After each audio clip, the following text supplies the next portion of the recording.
Ariel, mag-iingat ka! Mababangis sa mga yan! Opo, tay! Ako pong bahala! Hindi nila ako magagawang saktan! Isa akong angil eh! Huwag ka lang maging kampante, anak, ha? Tuso ang mga aswang na yan! Siya ang pinakapinuno ng mga aswang at iba pang mga masasamang nilalang dito sa mundo.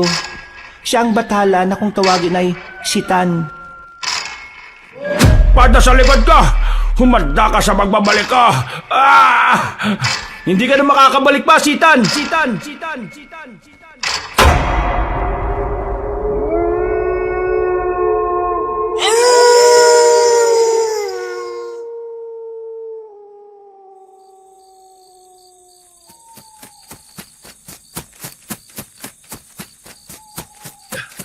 Maricar! Bilisan mo! Baka maubos pa ng mga aswang ang mga taga-kabilang nayon! Sige! Nakasunod ako sa likod mo! Mauna ka na lang! At baka hindi na magandang sitwasyon doon! Walang niya talagang mga aswang yan, oh! Hindi pa rin sila nadadala hanggang ngayon! Hindi nga sila nauubos eh! Sigurado ako na may mas makapangyarihang nilalang na nagpapadala sa kanila rito! Kung hindi ako nagkakamali, kampo ng demonyo yon! Ang sabihin mo, baka siya mismo ang hari ng mga demonyo! Talaga naman oh! Pero sige, kung gusto nila ng ubusan, papatayin natin silang lahat! Teka, naririnig mo ba yung naririnig ko? Tumigil muna tayo! Oh, bakit? Ano bang naririnig mo? Parang may umiiyak na sanggol eh. Ha? Guni-guni mo lang yun, Maricar. Huwag mo nang intindihin yun. Baka pinaglalaruan ka lang ng mga engkanto. Pero sanggol talaga na umiiyak yung narinig ko eh. Sandali lang, mukhang dun banda yun. Hindi na nakaimik pa si Orlando nang tumakbo si Maricar papunta sa pinagmumula ng ingay. Nang makabalik na si Maricar, sinabi niyang wala naman siyang nakita.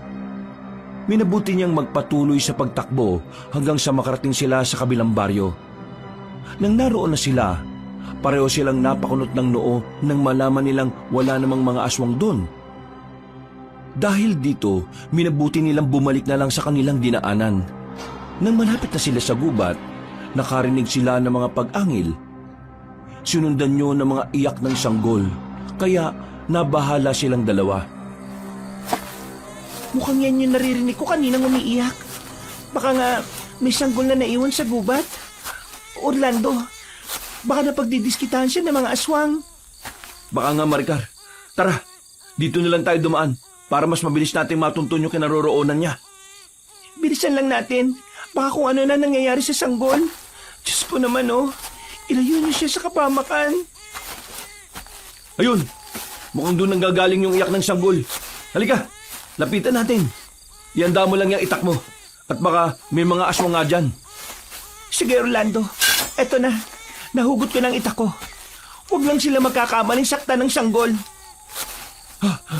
Hindi, Maricar, tingnan mo bahaging yun. Aninagin mo mabuti. Ha? Paano nangyaring ang sanggol Orlando?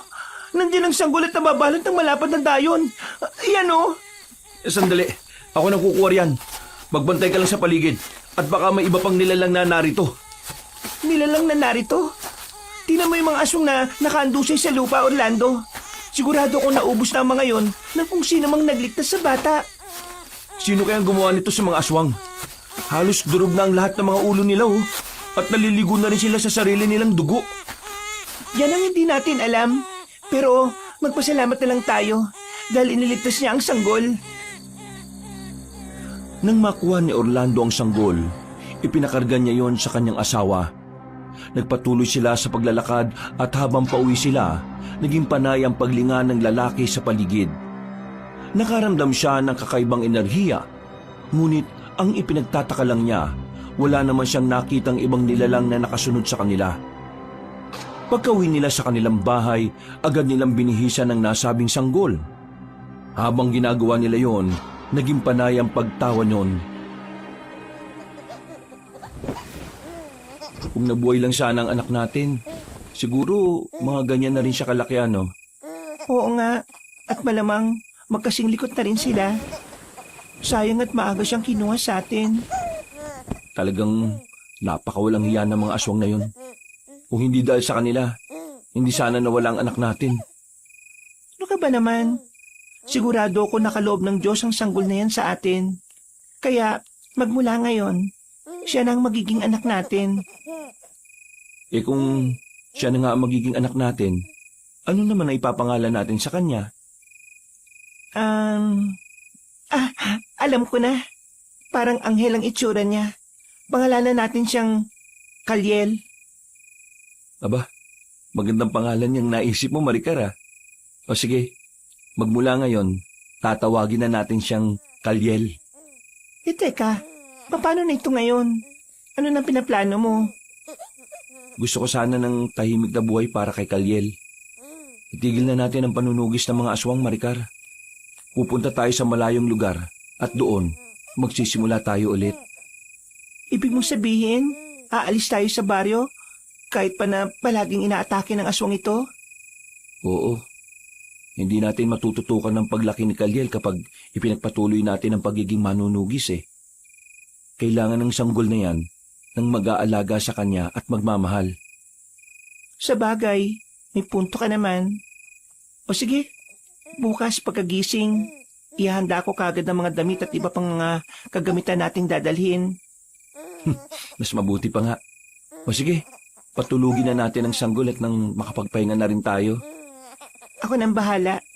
Mauna ka nang mahiga, Orlando. Napatango na lamang si Orlando at sinunod ang sinabi ni Maricar. Ilang sandali lang, nakatulog na rin si Kalyel. Kaya naiga na sa tabi niya ang kanyang asawa. Nagkwentuhan sila patungkol sa magiging plano nila hanggang sa tuluyan na silang nakaidlip. Subalit, makaraan lang ang ilang oras, nagising siya at nagsimulang kumabog ng malakas ang dibdib niya. Hindi niya alam kung ano ang rason nun, kaya nagmatsyag siya sa paligid hanggang sa tuluyan ng tumilaok ang mga tandang. Noon lang din siya nakampante, kaya sinikap niya ang makaidlip ng kahit na ilang oras. Pagkagising niya, Oh, gising ka na pala. Bakit parang inaantok ka pa? Hindi ka ba nakatulog ng maayos? hindi eh. Ewan ko ba kung bakit bigla akong kinabahan? Baka naman kung ano-anong iniisip mo. Wala naman akong iniisip eh. Basta lumakas na lang ang kabog ng dibdib ko. Tapos ayun, nagbantay na lang ako sa paligid. O siya, hayaan mo na yan. O ano, tutuloy ba tayo sa pag-alis? Naihanda ko na mga dadali natin kung sakali. Oo naman, para kay Kalyel. Kailangan nating magbagong buhay. Huwag lang tayong susundan ng gulo na dulot ng mga aswang na yan. Kung hindi, uubusin ko talaga sila. Pero siyempre, ipagdasal na rin natin na sana hindi na tayo guluhin pa ng mga nilalang na yon. May anak na tayo eh. Oo nga, Maricar. Basta, kahit na anong mangyari, papangalagaan ko kayo ni Kalyel. Maraming salamat naman, mahal ko. Nagpasya na rin si Orlando na maligo at magbihis. Nang matapos na sila, nagpasya na silang umalis sa nasabing baryo. Sakay sa kangga, nahila ng kanilang alagang kalabaw. Tumungo sila sa isang liblib na baryo na nasa kabilang bayan nila. Dahil malayo ang nasabing lugar, halos 2 araw silang naglakbay. Pagdating nila roon, nakiusap sila sa kapitan na kung pwedeng makapagtayo ng bahay roon. Maswerte silang mag-asawa dahil pumayag agad ng kapitan sa kagustuhan nilang doon tumira. Naging tahimik ang buhay nila roon at nagawa nilang matutukan ng sanggol na kanilang kinupkop. Makalipas ang maraming taon, payagan na kasi natin si Kalyel na makipaglaro sa kapwa niya bata. Paano naman siya matututo ng pakikisama sa kapwa kung ipukulong natin siya rito sa bahay? Ayaw ko lang naman na masugatan siya sa labas eh. Isa pa, baka tuksuin siya ng mga magiging kalaro niya. Oh, bakit naman? Dahil ba isa siyang anak araw? Bakit? Tao din naman siya. Isa pa, bibihira nga yung ganyan eh. May swerteng hatid ang mga ganyang tao. Mga bata lang ang kalaro niya. Hindi nila maiintindihan ang patungkol sa bagay na yan. Basta, para sa akin, mas mabuti kung hahayaan natin siya. Kailangan niya makibagay sa mga tulad niyang bata. Tanggapin man nila siya o hindi. Ikaw ang bahala. Basta kapag umuwing umiiyak yung anak natin, hindi ko na siya hahayaan pang lumabas ng bahay, O sige na, ikaw ang bahala. Basta bigyan lang muna natin siya ng pagkakataon para malibang at makapamuhay naman ng Norman. Oo na, Orlando. Payag na ako sa gusto mong mangyari. Nang mga panahong yun, tinawag nila si Kaliel at pinayagang makapaglaro sa labas. Ganun na lang ang tuwa ng bata at napayakap siya kina Orlando at Maricar. Nagpaalam siyang aalis at nangakong babalik kaagad. Dahil marami ang nakabingbing gawain ng mag-asawa, hindi na nila nalaman ang naging takbo ng oras. Nang medyo nag-agaw na ang liwanag at dilim, nataranta sila nang malamang hindi pa nakakauwi si Kaliel. Ito na nga ba sinasabi ko Kung hindi natin pinayagan lumabas si Kaliel, hindi sana tayo mag-aalala ng ganito. Baka naman nawili lang siya sa paglalaro. Alam mo naman ng mga bata, di ba? Kahit na, Orlando, nag-aalala pa rin ako sa kanya. Baka kung napano na siya Sundin mo na kaya siya sa labas? Hindi. Hintayin na lang muna natin siya, Maricar. Kung hindi pa rin siya makakauwi kapag pumatak na ang alas 6, tsaka ako siya susunduin. Hindi ba natin mag-alas 6, Orlando? Baka may masama nang nangyari sa kanya Sige na, sunduin mo ng anak natin. Oo na nga. Para sa ikakapanatag ng loob mo. Sandalit, aalis na muna ako, ha? O sige, mag-iingat ka. Nagmamadaling umalis si Orlando para hanapin kung saan si Kaliel. Saktong pagkababa niya, nakita niya ang bata na may kasamang matanda. Habang papalapit siya sa kanila, napansin niyang hindi mapakali ang bata. Dahil dito, mas binilisan niya ang paglalakad hanggang sa makalapit na siya sa kanila. O Kaliel, anak, bakit hindi ka umuwi kaagad? Ang nanay mo, nag-aalala na ng sobra sa'yo. Baka kung ano na raw ang nangyari sa'yo Pasensya na po kayo, Tay. Hindi ko po kasi namalayan ng oras Ay, teka po. Si Tandang Natis po pala. Isasama ko siya sa atin. Kasi nauuhaw raw siya at nagugutom Magandang araw. Pasensya na't inabala ko pa itong anak mo. Nauuhaw kasi ako at nagugutom. Siya lang naman ang malalapitan ko kasi umalis na ang mga kalaro niya Tama po si Tandang Natis, Itay. Pwede po bang bigyan natin siya ng makakain at may inom? Aba, oo naman. Halina po kayo. Sakto kasi nagluto si Mrs. ng nilagang saging. Ay, nako. Salamat naman at maiibsa na ang gutom ko. Ilang araw din kasi akong naglakad hanggang sa makarating dito Bakit po? Saan po ba kayo galing, Tandang Natis? Sa malayo. Sa bundok kung saan ako nakatira. Napilitan kasi akong umalis doon dahil nagsisimula ng magkutaro ng mga aswang. Mga aswang? Sigurado po ba kayo sa sinasabi ninyo? Oo naman. Tingnan mo itong mga braso ko, May mga kalmot pa nga Napatango na lang si Orlando sa winika ni Tandang Natis. Mas binilisan nila ang paglalakad nila hanggang sa makarating na sila sa bahay nila. Nagpakilala na rin si Orlando sa matandang ermitanyo at ipinakilala rin niya si Maricar. Dahil saktong luto na ang nilagang saging, inalok na rin nila si Tandang Natis na sumalo na sa kanila. Habang kumakain, napansin ni Orlando na parang balisa si Kaliel. Ganun pa man, hindi na muna niya ito tinanong at minabuting makipagkwentuhan na lang muna sa matanda. Alam niyo, may natagpuan akong kuweba na malapit lang dito. Wala pang nakatira. Kaya naisip kong doon na lang muna manatili. Kung gusto niyo, gumala kayo ron. Hindi naman gaanong malayo rito ang gubat na kinaroroonan nun Sige, sa susunod na lang po, Tandang Natis. Paggabi na rin po kasi. Baka gusto niyo pong dito na muna manatili. Delikado kasi sa daan. Oo nga po, Tandang Natis. Baka kasi kung ano pa yung mangyari sa inyo. Maraming loko rito eh. Ay, naka. Kahit saan naman tayo pumunta, may mga loko rin eh. Ay, hindi bale. Hindi naman ako natatakot sa kanila. Hampasin ko pa sila ng tungkod ko eh. Iba pa rin po na nakakasiguro tayo sa kaligtasan ninyo. Sa mga susunod na pagkakataon na lang, Orlando. Hindi pa kasi ako gaanong pamilyar sa gubat na yun eh. Gusto ko munang gumala ron para naman alam ko ang pasikot-sikot nun. Kayo po ang bahala. Basta anumang oras, bukas po ang tahanan namin para sa inyo. Maraming salamat talaga at napakabait ka sa akin. Pagkatapos kumain, umalis na si Tandang Natis. Naging normal naman ang kilos ni Kaliel. Kaya hindi na nakapagpigil si Orlando na usisain ang anak nila. Napabuntong hininga naman ang bata at napatitig sa binata. Maging si Maricar ay napatanong na rin kung ano ang nangyayari kay Kaliel. May problema ka ba, anak? Ano?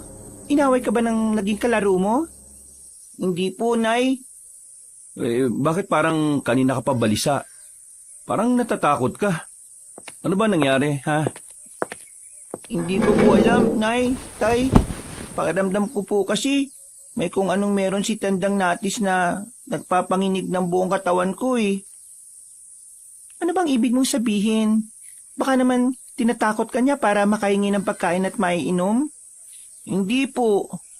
Basta mahirap ipaliwanag eh.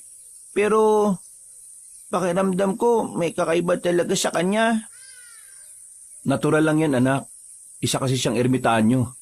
Kung ano-ano na yung enerhiyang nahihigop niya sa gubat. Baka nga may mga alaga pa siyang engkanto eh. Baka yan ang dahilan kung bakit ka hindi mapakali kanina. Hindi ko po alam. Basta na lang ako naawa kanina sa kanya. Pero nang naglalakad na tayo, parang nakaramdam ako ng panganib. Ay, pabayaan mo na yan. Sige na, ubusin na lang natin yung nilagang saging na to para makapagpahinga.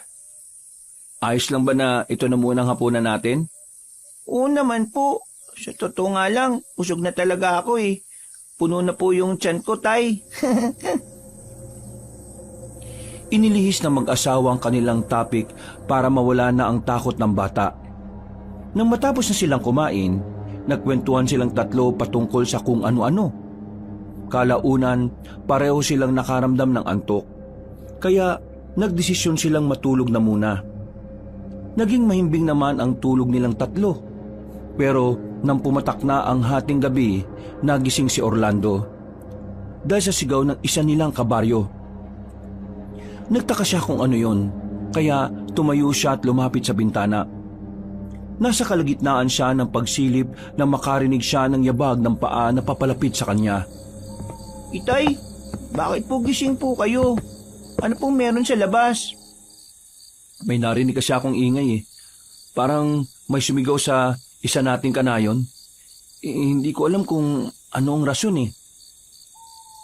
Baka naman po, may magnanakaw, Tay. Yan ang hindi natin sigurado. Teka, ayun! Nakikita mo ba yung gumagalaw na yun? Yun po bang tatlong nilalang na palipat-lipat? May binubuhat po ang isa sa kanila eh. Baka nga po mga magnanakaw yun, Tatay Orlando. Hindi sila mga magnanakaw, anak. Tingnan mo kung paano sila gumalaw. Aba, oo nga po no. Parang mga mababangis na hayop sila. Tsaka nagbabaga pa po yung mga mata nila. Ito na nga ba sinasabi ko eh. Mga aswang sila, Kaliel. Sigurado ako nakarating na dito mga aswang. Aswang po? Teka, mukhang pamilyar sila sa akin ah. Hindi ko lang po alam kung saan ko sila nakita o nakasama. Huwag ka na mag-isip ng malalim patungkol dyan. Oo, mga aswang sila. Mga nilalang ng dilim na naghihintay lang ng pagkakataon para umatake sa mga walang laban sa kanila. Naku, nakakatakot naman po yan, Tay. Kaya ikaw, mas mabuting huwag ka na muna magpapaabot ng dilim sa labas ha. Bago pa man mag-alas 5 ng hapon, umuwi ka na. Ang ibang aswang kasi, kahit alas 6 pa lang, umaatake na. Opo, Tay. O sige na, bumalik ka na sa pagtulog mo, Kalyel. Paano naman po kayo? Maya-maya matutulog na rin ako. Magmamatsyag lang ako sa paligid para malaman ko kung ano talaga yung nangyayari. Sige po, Tay. Matutulog na po muna ulit ako. Nang makabalik na si Kalyel sa pagtulog, nagpasya si Orlando na bumaba sa kanilang bahay. Sinubukan niyang puntahan ang kinaroroonan ng mga aswang. Pero nang nandun na siya, wala na roon ang mga nilalang. Ang tanging naiwan doon ay ang kambing na wala ng buhay. Wakwak ang tiyan at wala na ang mga laman loob. Napailing na lang siya at napagpasyahang hayaan na lang ang nasabing hayop. Minabuti niyang umuwi na lang at bumalik sa kanyang pagtulog. Kinabukasan, naging maugong ang balita patungkol sa nasabing kambing. Naging haka-haka rin ang patungkol sa mga aswang. Kaya natakot ang lahat ng mga tao. Nay, Tay, totoo po ba talaga ang mga aswang? Hindi po ba itay kagabi mga aswang yung nakita natin? Oo anak, totoo sila. Nakita mo naman yung hubog nila, di ba? Opo, pero akala ko po kasi nagbibiro lang kayo sa ikinakwento nyo para bumalik ako sa pagtulog eh. Totoo sila, Kalyel. Mababangis na uri ng nilalang ng dilim. Mga hayok sa dugot laman. Ang ikinatatakot ko lang, baka sa susunod, hindi lang kambing ang biktimahin nila, baka pati mga tao na. Subukan lang nilang gawin yan. Hindi ako magdadalawang isip na labanan sila. Magagawa niyo pong labanan sila, Tay? Akala ko po ba, delikado ang mga yon. Oo naman, makakaya namin ng nanay mo na labanan sila. Gusto ko rin pong tumulong sa inyo, Nay, Tay. Wag na, masyado ka pang bata para dyan.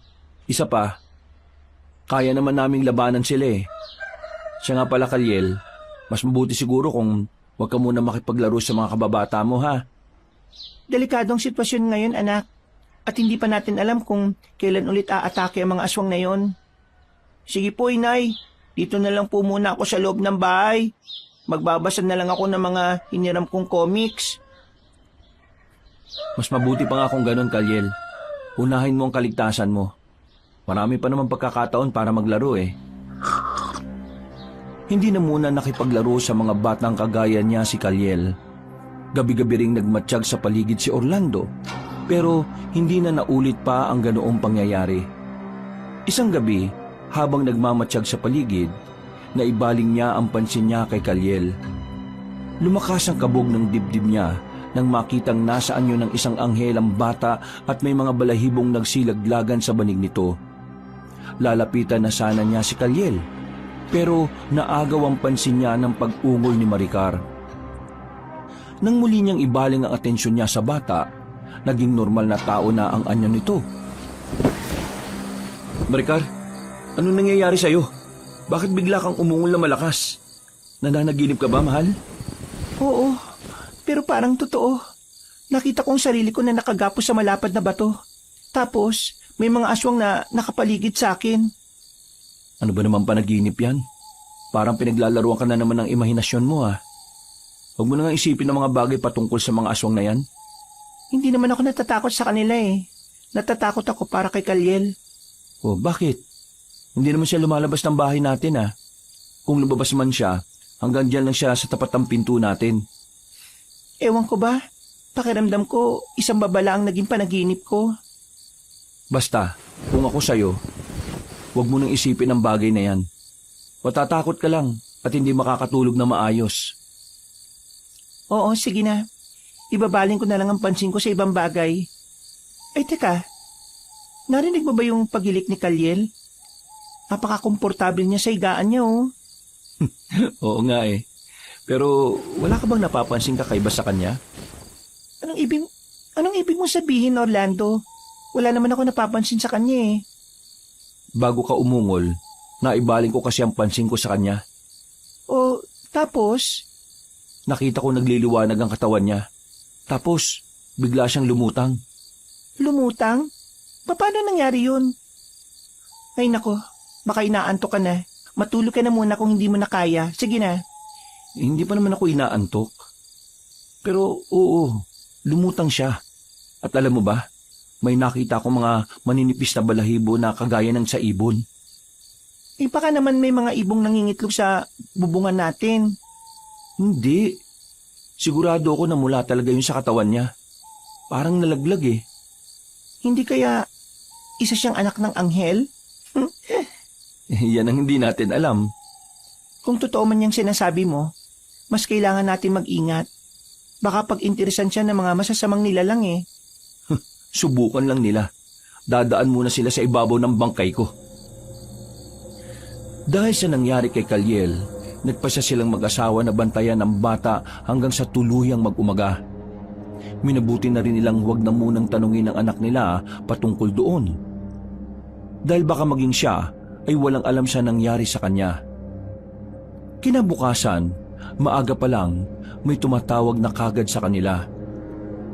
Binuksan ni Orlando ang pinto at napagtanto niyang si Tandang Natis yun na may dalang mga prutas. Oh, Tandang Natis, mukhang ang aga niyo yata ah.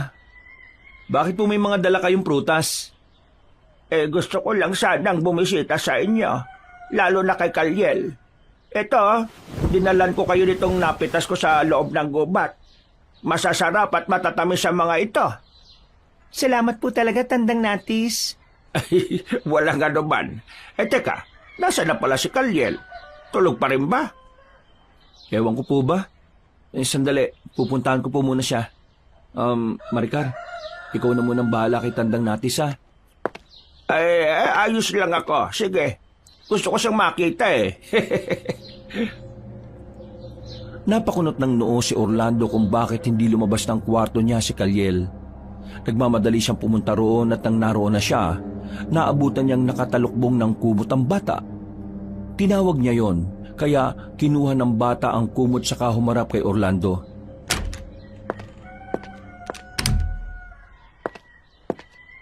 Ano ba nangyayari sa'yo, Kalyel? Bakit parang natatakot ka? Wala po, tay. Hindi ko nga po alam eh. Nanginig lang po bigla yung buong katawan ko. Parang may kinatatakutan ako. Baka naman masama lang ang pakiramdam mo. Halika sa labas. Nandun si Tandang Natis. May dala siyang mga prutas. At para sa'yo daw lahat ng mga yon. Talaga po? Oo. Hinahanap ka nga niya eh. Halika na, anak. Naghihintay siya sa'yo eh. Sige po, tay. Teka po. Wala po ba kayong napapansin kakaiba sa kanya? Ano bang ibig mo sabihin, anak? Nakikita ko po kasi yung parang liwanag na nakapalibot sa tao eh. Katulad ng sa inyo ni nanay. Kulay puti po ang nakapaligid sa inyo. Pero si Tandang Natis po. Oh, bakit? Ano bang kulay ng aura niya? Kulay itim po itay eh. Ano po kaya ibig sabihin nun? Hindi ko rin alam. Pero sige, pabayaan na muna natin ang mga aura-aura na yan. Halika na, naghihintay siya sa'yo. Gusto ka raw niyang makita eh. Sige po, Tay Orlando. Bumalik si Orlando sa sala at kasama na niya si Kalyel. Nang naroon na, nagkwentuhan sila at sinabi ng matandang ermitanyo na gusto niyang isama si Kalyel sa kuweba nito. Subalit, dahil sa sinabi ng bata patungkol sa may itim na aura ng matandang ermitanyo, hindi pumayag si Orlando. Siguro po sa susunod na lang, Tandang Natis. Hindi kasi sanay si Kalyel sa mga gubat eh. Mabilis lang naman sana. Igagala ko lang sana siya sa kuweba ko. Ihahatid ko lang din sana siya kagad.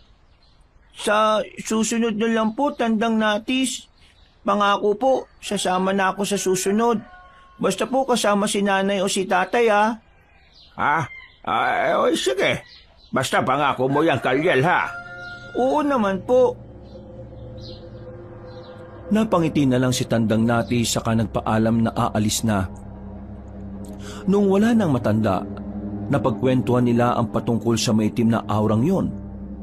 Napailing na lang si Orlando at napaisip kung totoo nga bang sinasabi ni Kalyel o baka pinaglalaruan lang siya ng kanyang mga mata dahil sa kalagayan niya.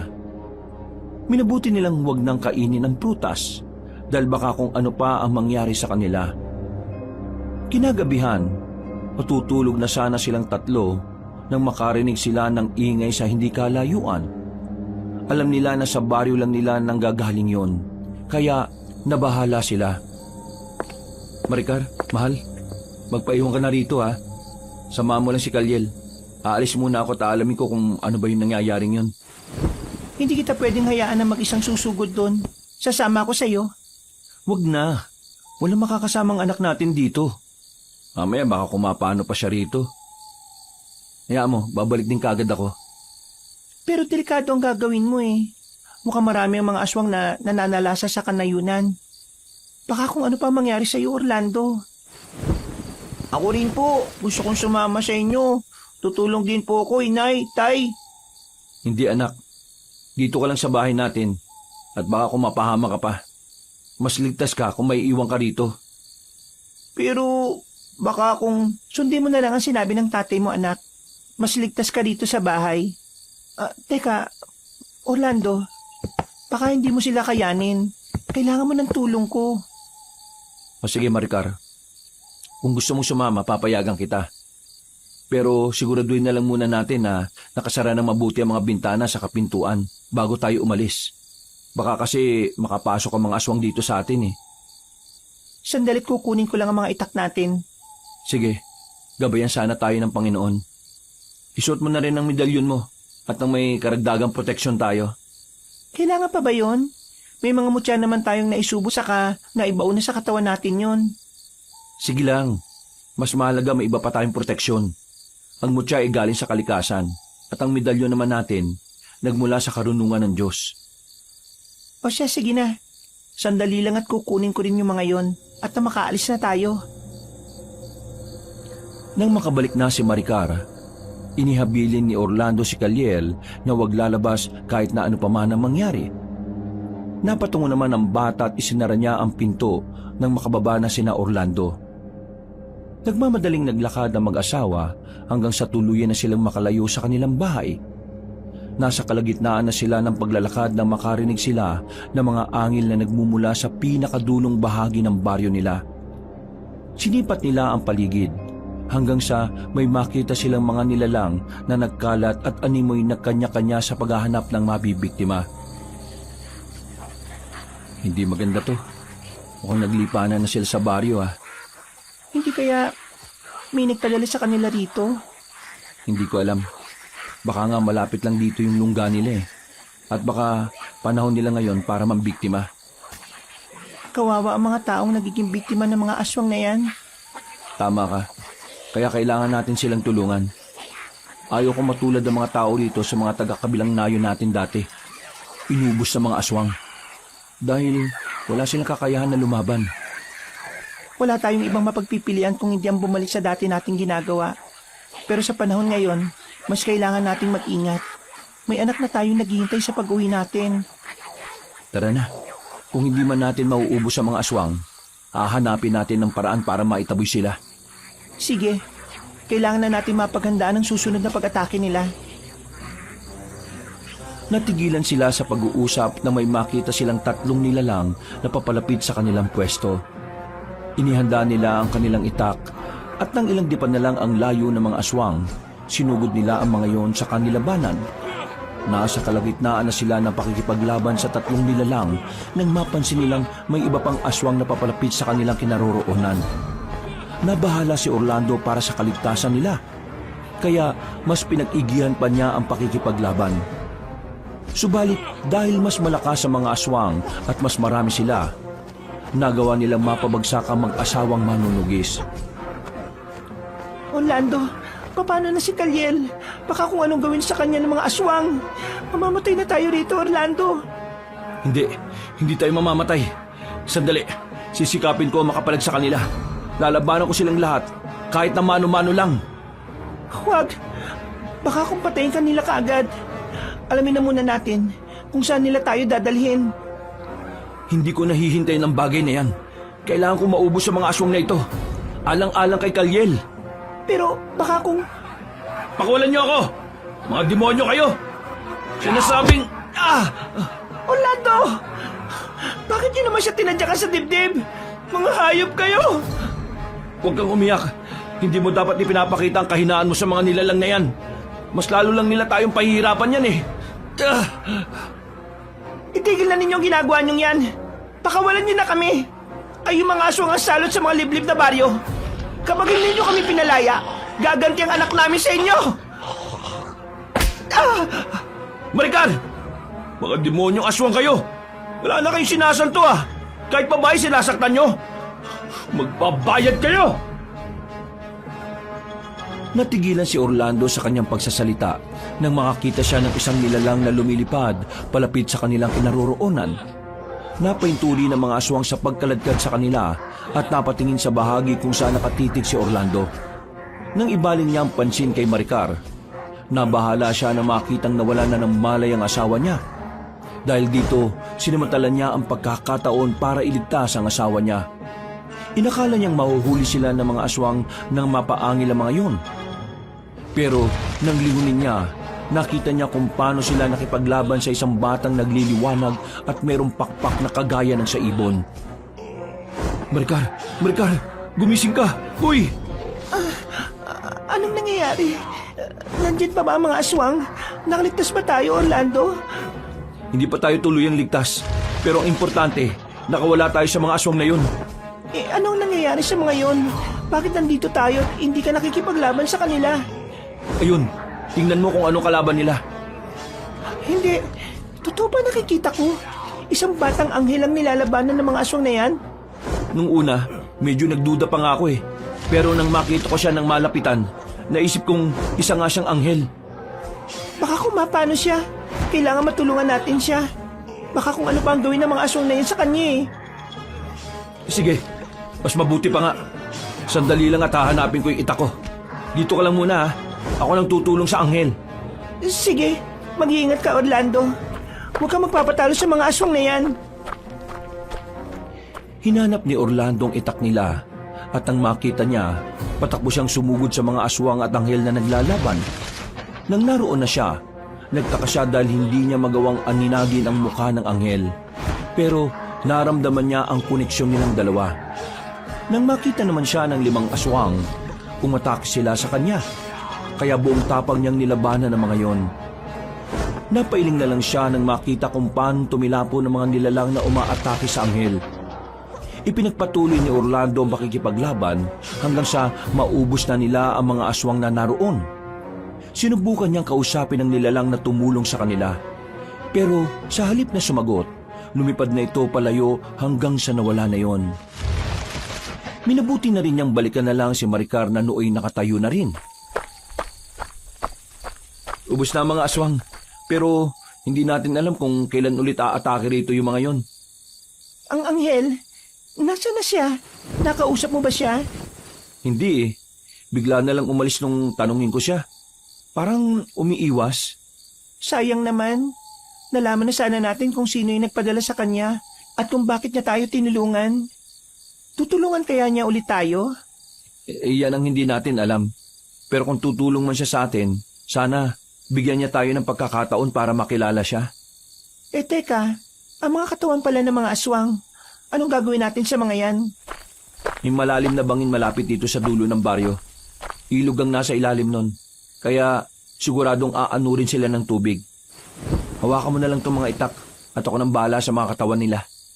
Sige, mag-iingat ka ha. Baka may iba pang mga aswang na narito. Mag-iingat ka rin. Sige na, bibilisan ko lang ang paglilikpit sa mga bangkay na yan. Pagkatapos uuwi na tayo. Umalis si Orlando para itapon sa bangin ang mga bangkay ng aswang. Dahil malalim na ang gabi noon, alam niyang walang ibang taong nakakita sa kanyang ginawa. Halos inabot siya ng 1 oras bago niya maitapon lahat ng katawan. Noon din, binalikan niya si Maricar at niyayang umuwi na. Dulot na matinding pagod niya, agad siyang nakatulog at hindi na nakapaglinis ng kanyang katawan. Kinabukasan, naging matunog sa kanilang baryo ang patungkol sa pananalasa ng mga aswang. May kwento ring kumalat na may nakakita kung paano labanan ng isang babae at lalaki ang mga nilalang. Nakapagtataka lang talaga. Hindi man lang natin nakita kung sino mang saksi ng anghel. Baka naman sa atin lang talaga siya nagpakita, Orlando. Ano po yung pinag-uusapan nyo, Nay? Tay? Anghel po ba? Oo anak, kagabi kasi, nung nakikipaglaban kami ng nanay mo, may tumulong sa aming anghel. Parang bata pa siya eh. Pero nakita ko kung paano siya makipaglaban. Mas bihasa pa siya sa akin. Baka naman po hindi siya totoong anghel, itay. Totoo siya, anak. Nakita ko nga nagliwanag ang katawan niya eh. Saka may pakpak siya na parang sa ibon. Ay nako, kung anghel man siya o hindi, magpasalamat na lang tayo kasi tumulong siya sa atin.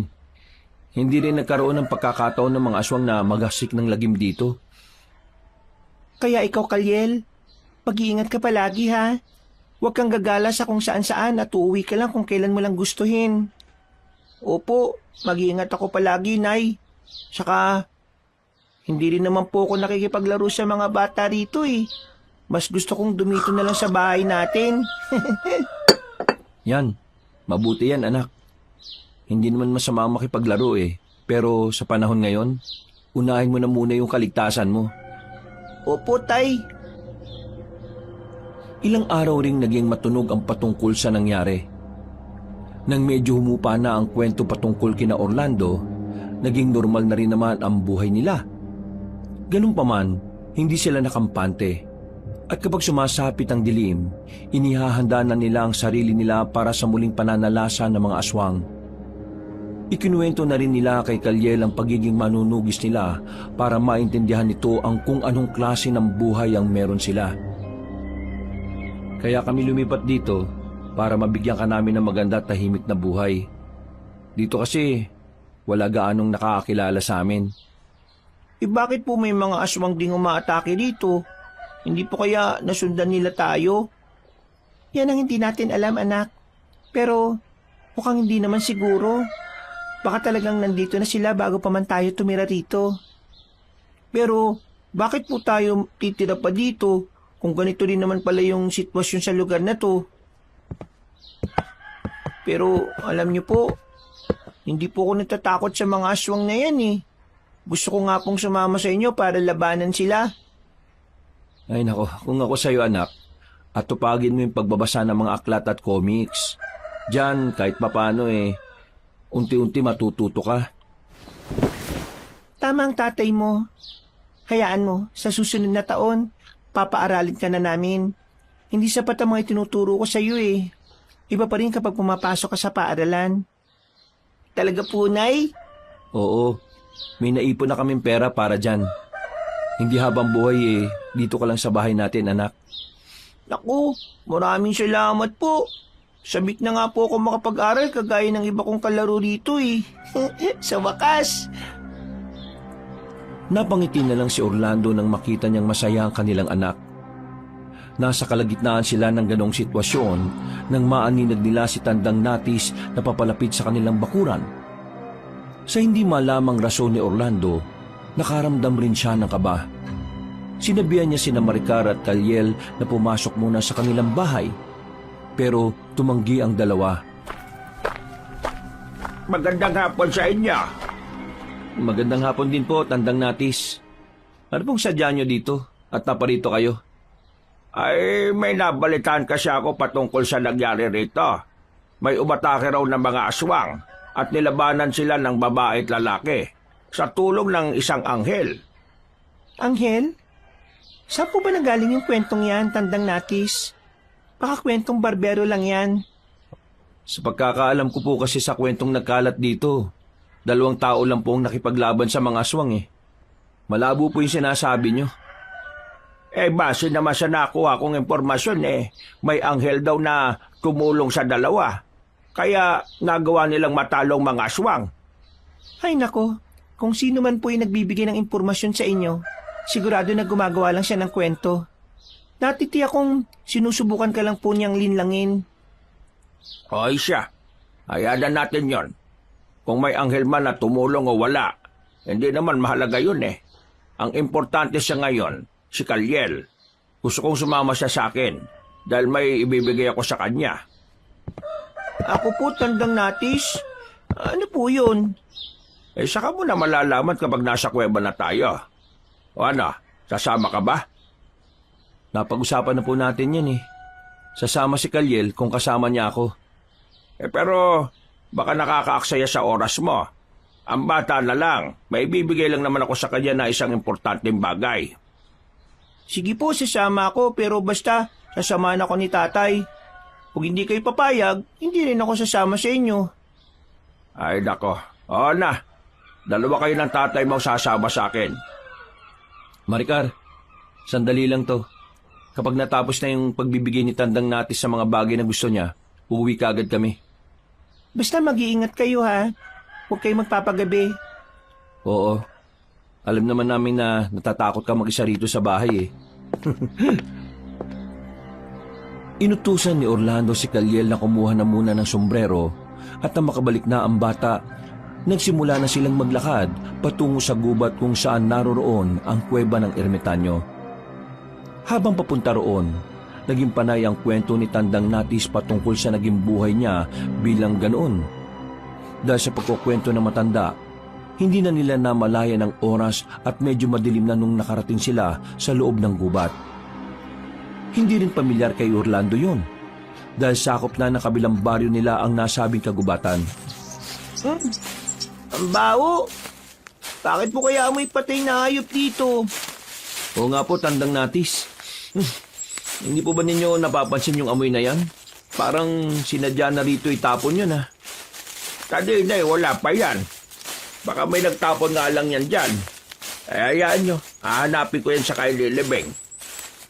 Teka po, may nakaandusay po sa banda ron ha.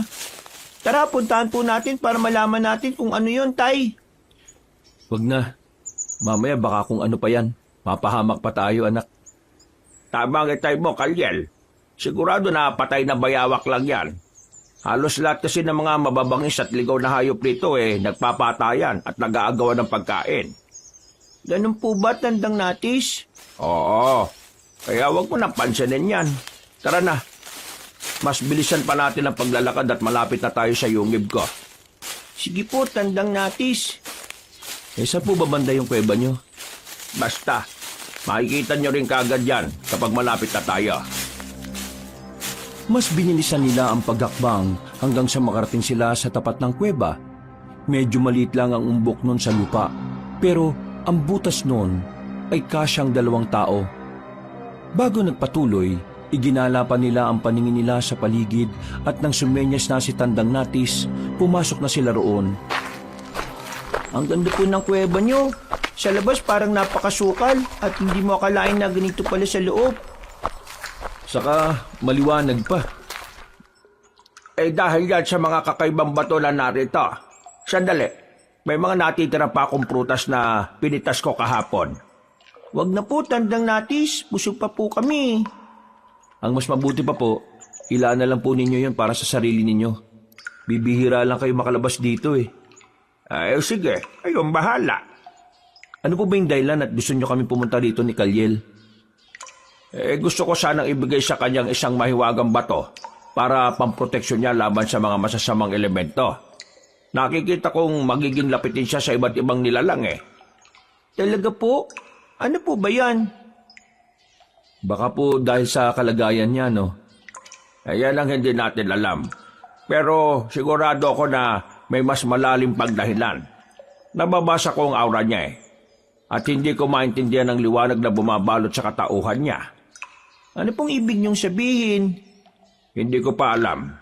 Pero Kalyel, ikaw lang ang makakapagsabi kung ano ang meron sa dugong nananalaytay sa iyo. Wala ka bang natatandaan na nangyari sa iyo nung bata ka pa? Wala po Bakit po? Ang totoo po niyan, Tandang Natis, hindi namin kadugo itong si Kalyel. Naikwento na nga rin namin sa kanya yung tungkol sa natagpuan namin siya sa gubat. Pati na rin yung mga aswang na nakahandusay malapit sa kanya.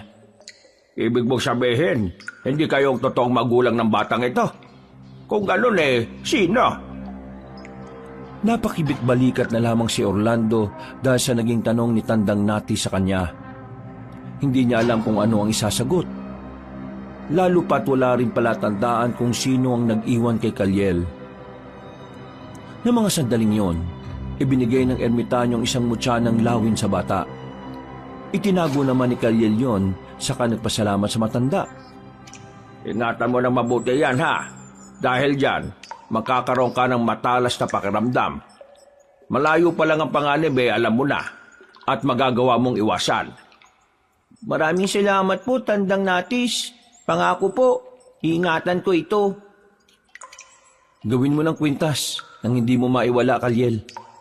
Ay mas mabuti pa nga. Para masiguro mo palagi na dala mo yan. Aray!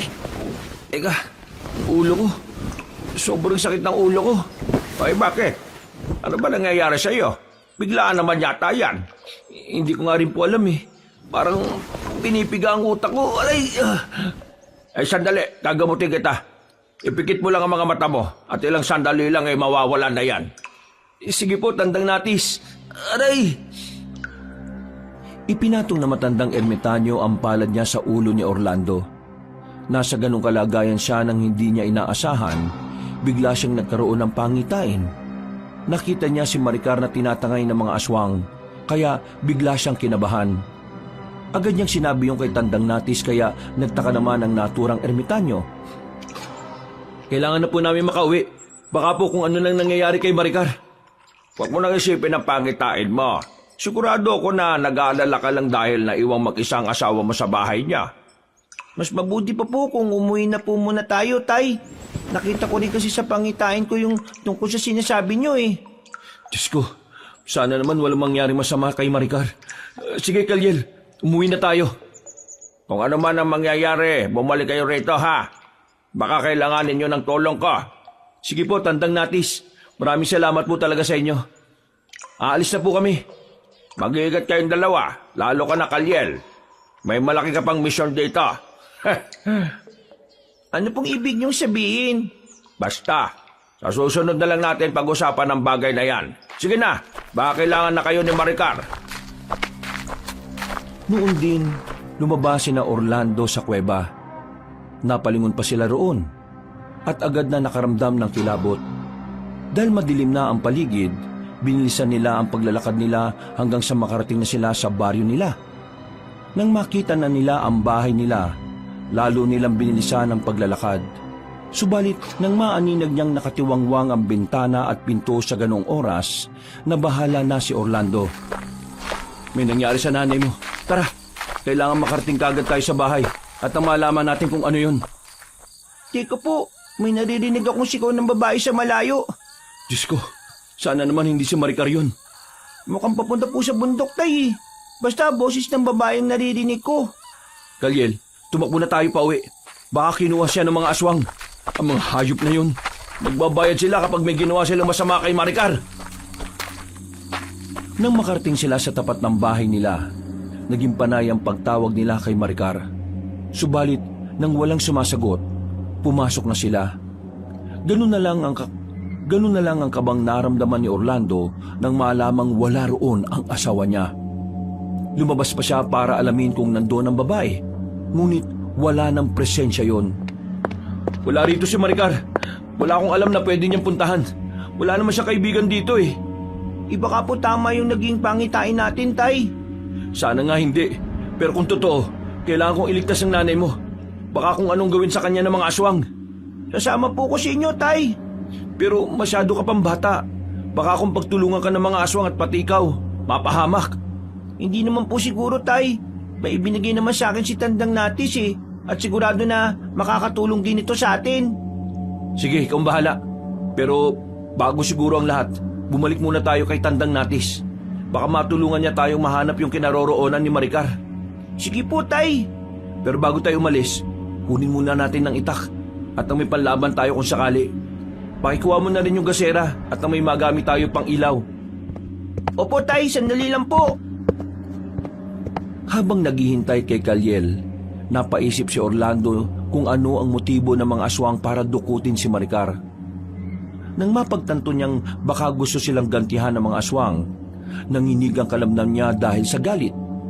Pagkabalik ni Kalyel, mabilis silang pumunta ulit sa gubat para manghingi ng tulong sa matandang ermitanyo. Pagdating nila roon, pareho silang nagtaka sapagkat wala na ang kuwebang naroon. Ang tanging nakita nila roon ay isang malaking bato na binalutan ng naglalakihang baging at ugat ng puno. Ilang beses din silang tumawag kay Tandang Natis, pero walang sumasagot sa kanila. Mukhang naligaw tayo, Kalyel. Baka hindi ito yung kuweba ng matandang ermitanyo. Ito po yun, Tay. Natatandaan ko po yung mga punong nakatayo malapit dito eh. Sigurado po ako na dito tayo pumasok. Bakit kaya walang lagusan dito? Baka namalikmata lang tayo, Kalyel. Sandali po. Pakikiramdaman ko po kung ito yung kuwebang yon o hindi. Ha? Ito yun. Sigurado po ko, Tay. Kakaibang enerhiyang nagmumula dyan eh. At nararamdaman ko rin kanina. At naramdaman ko rin yan kanina. Bakit kaya wala siya rito? Hindi kaya nilinin lang niya tayo? Hindi ko po alam. Para po kasing... Sino kayo? Bakit kayo nandito? Kami po ito, Tandang Natis. Sina Orlando at Kalyel po.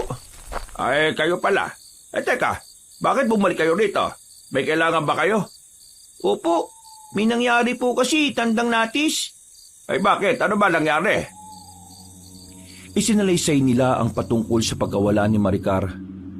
Humingi rin sila ng tulong sa matanda para malaman kung saan ang lokasyon ng babae. Noon din, ikinumpas na matanda ang tungkod niya sa ere at sa isang pagkisap ng mga mata ni Orlando, nakita niyang nagbagong anyo ng malaking bato na nasa harapan nila. Naging isang kuweba yon at animoy humawi sa mga ugat at baging na bumabalot doon. Pumasok sila sa kuweba at sinubukang alamin ng ermitanyo ang kinaroroonan ni Maricar. Hindi ko makita kinaroroonan nila. Nababalot siya ng maitim na aura at parang may bumabakod doon, kaya malabo. Ano pong ibig niyo sabihin, Tandang Natis? Hindi karaniwan ang dumukot sa kanya. Malakas ang kutob ko na may mas malalim siyang motibo sa ginawa niya. Iisa lang ang paraan para malaman natin kung saan naroon si Maricar. Ano po yun, Tandang Natis? Oo nga po. Kahit na ano, basta mailigtas lang namin siya. Hindi ko kaya kapag nawala siya. Isa pa, masyado pang bata si Kalyel. Ano po bang kakailanganin natin? Dugo ng isang anghel na may dugong engkanto. Yan ang kailangan natin. Isa naman po tayo makakakita nun. Oo nga, Tandang Natis. Malabo po tayo makakuha niyan. Kung hindi natin makukuha ang bagay na yan, sigurado na mahihirapan tayong matunto ng lokasyon ni Maricar. Wala na akong ibang alam na paraan para mahanap natin siya. Balot ng itim na aura ang lugar kung saan siya dinala. Ano po bang ibig sabihin kapag may itim na aura, Tandang Natis? Kapag ganyan, ibig sabihin masama ang tao o puno ng kasamaan ng isang lugar. Kaya kailangan natin mag-ingat. Bibihira lang ang nakakakita ng mga aura. Kung ganun po, posible rin na makakilala at konektado ang mga nilalang na may itim ng aura? Kaya sige na, Orlando. Maghanap muna tayo ng anghel na may dugong engkanto. Pero teka, pwede ring dugo na lang ni Kalyel ang gamitin natin. Baka sakaling mahanap din natin si Maricar sa pamamagitan niya. Napailing si Orlando at agad na tumanggi sa sinabi ni Tandang Natis. Alam niyang may ibang paraan pa para malaman ang lokasyon ni Maricar at hindi na kailangang masaktan pa si Kalyel. Sinabi na lamang niyang babalik sila kapag nakakuha na sila ng dugo ng anghel na may dugong engkanto.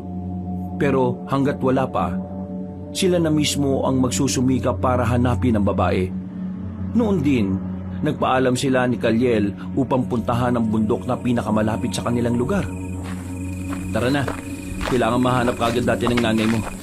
Kung tamang sinasabi mong papunta sa bundok ang narinig mong sigaw, ibig sabihin, doon siya dadalhin ng mga aswang.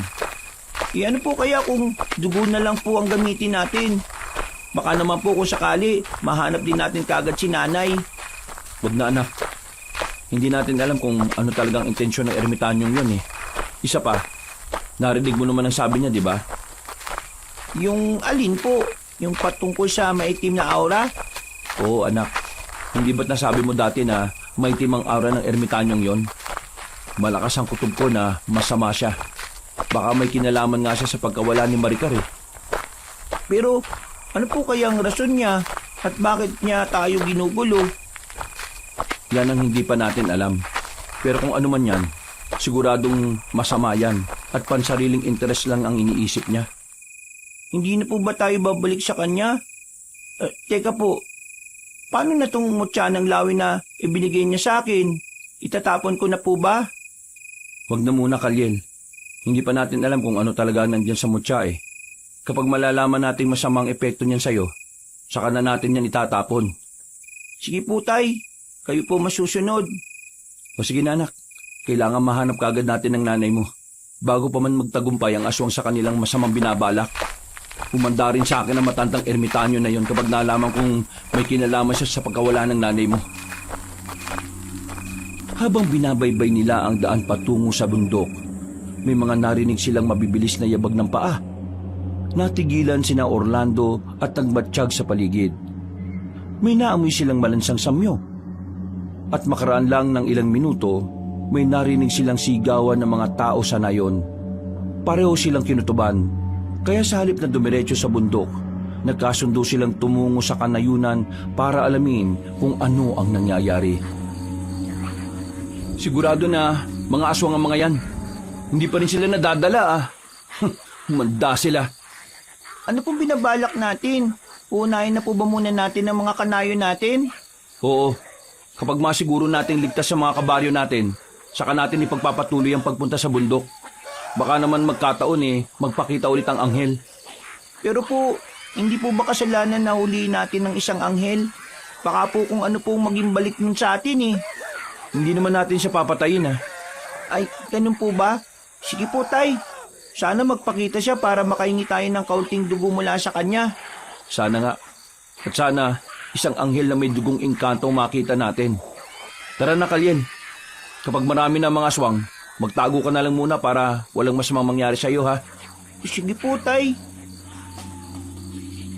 Dahil mas naging malakas ang sigawan na talatang may kung anong kinatatakutan ng mga tao, mas pinili nilang tumakbo patungo sa kanayunan.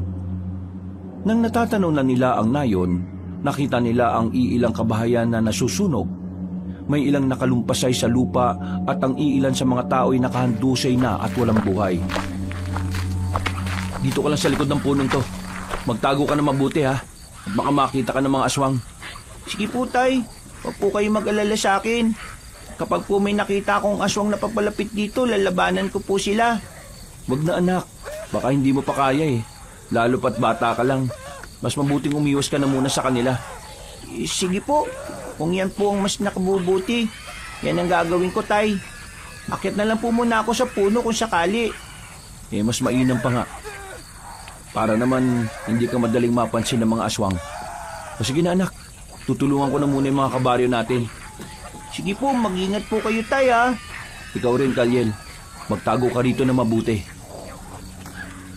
Patakbo siyang tumungo sa mga taong nakalumpasay sa lupa para usisain sila. Nang malaman niyang patungo ang mga yon sa dulong bahagi ng baryo nila, napagtanto niya kung sino-sino ang balak nilang biktimahin. Akwang pupuntahan sana niya mga aswang nang marinig niya ang malakas na pagsigaw ni Kalyel. Nabahala siya ron, kaya binalikan na muna niya ang bata.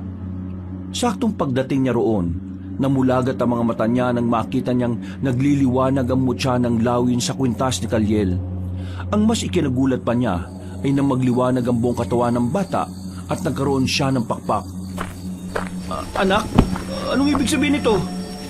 Hindi ko rin po alam, Tay, eh. Bigla lang pong nag-init ang buong katawan ko at pakiramdam ko, nasusunog ako. Tapos po, nakita ko nagliwanag yung mutya bigay ni Tandang Natis at naging ganito na po ako. Ibig sabihin, ikaw yung anghel na tumulong sa amin ng nanay mo? Hindi ko po alam. Nang gabing yung kasi nakatulog po ako eh. Hindi po kaya dahil sa mutyang ito, kaya ako naging isang anghel? Baka nga. Mas mabuti pang itapon mo na yan. Baka pakana ni Tandang Natis ang lahat ng ito para malaman niya rin ang totoo mong pagkatao. Malaman niya rin po? Ano pong ibig niyong sabihin, Tay? Dati kasi, nakita kitang nakalutang habang nagliliwanag ang buong katawan mo. Tapos, nakita kong may mga maninipis na balahibong nahulog mula sa katawan mo. Pero paano po nangyari yun? Bakit po kaya ganito ko? Sino po kaya ang totoong mga magulang ko, Tay? Hindi ko rin alam, anak. Baka tama nga talaga ang hinuha natin na isa kang anghel. Kung ganon, alam ni Tandang Natis ang katauhan mo. At baka kaya siya lumapit sa atin para makuha ang loob mo. Baka nga po, Tay. Masama pala matandang yun. Sigurado po ako na planado niya ang lahat ng ito. Baka po siya po talaga nagpadukot kay nanay eh. Yan ang hindi pa natin sigurado. Pero bago natin alamin ang bagay na yan, may kailangan pa tayong asikasuhin. Magsasalita pa sana si Kaliel na nooy nasa anyo ng isang anghel, pero natigilan siya na makarinig ulit sila ng sigawan. Agad na naalala ni Orlando ang totoong pakay nila roon, kaya sinabi niya kay Kaliel na tulungan na muna siya nito para puksain ang mga aswang. Napatango naman ang batang naging anghel at nauna siyang lumipad patungo sa bahagi ng nayong inaatake ng mga aswang. Mabuti naman napatakbo si Orlando para sundan ang kanyang anak. Saktong pagkarating niya roon, nakikipaglaban na si Kaliel sa mga nilalang, kaya umatake rin siya sa kanila. Kaliel, mag-iingat ka! Mababangis sa mga yan! Opo, tay! Ako pong bahala! Hindi nila ako magagawang saktan! Isa akong anghel eh! Huwag ka lang maging kampante, anak ha! Tuso ang mga aswang na yan! Opo, tay! Kayo rin po, mag-iingat po kayo! Napatango si Orlando kay Kaliel nang makita niyang may mga aswang na umaatake sa bahay ng mga matatandang kanayo nila. Lumapit siya roon upang kunin ang pansin nila. Sa isang pagkisap ng mga mata ni Orlando, sumugod sa kanya ang mga yon, kaya nilabanan niya sila. Sa tulong ng bertud na mula sa tangan niyang mutya ay medalyon. Hindi siya nahirapang matalo sila. Noon din, napalingon siya kay Kaliel at namangha nang makitang magaling makipaglaban ang bata. Nilapitan niya ang anak niya, saka tinulungang matalo ang ibang aswang hanggang sa napatay nila ang lahat ng aswang doon.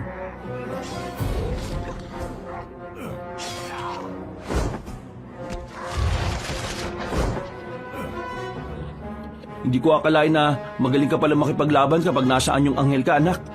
Ako nga rin po, tay. Ewan ko ba, para pong may enerhiyang nagtutulak na at nagtuturo sa akin. Sigurado ko na ang kakayahan at katauhan mo bilang isang anghel ang nagtutulak sa'yo. Teka, kinakailangang walang makakita ng pagiging anghel mo. Delikado ka kay Tandang Natis. Sige po, mas mabuting magpalit na lang ako ng anyo. Sige na, bumalik ka na sa anyo mo bilang isang bata. Alam na ng ermitanyo ang totoo mong anyo. Kailangang hindi ka niya malapitan at masaktan. Tay, mukhang may papalapit dito. O sige na, magpalit anyo ka na. Bago pa may ibang tao na makakita sa totoong katauhan mo. Kailangan na nating hanapin ang nanay mo. Sige po, eto na, magpapalit na po ako ng anyo.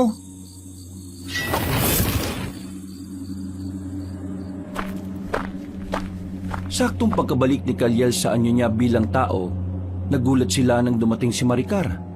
Natigilan sila at hindi makapaniwala dahil nakabalik na ang babae. Nung una, medyo nagduda pa si Orlando. Ngunit nang mahawakan niya ang asawa niya at mapagtantong tunay siya, natuwa sila at nagkayayaan ng umuwi.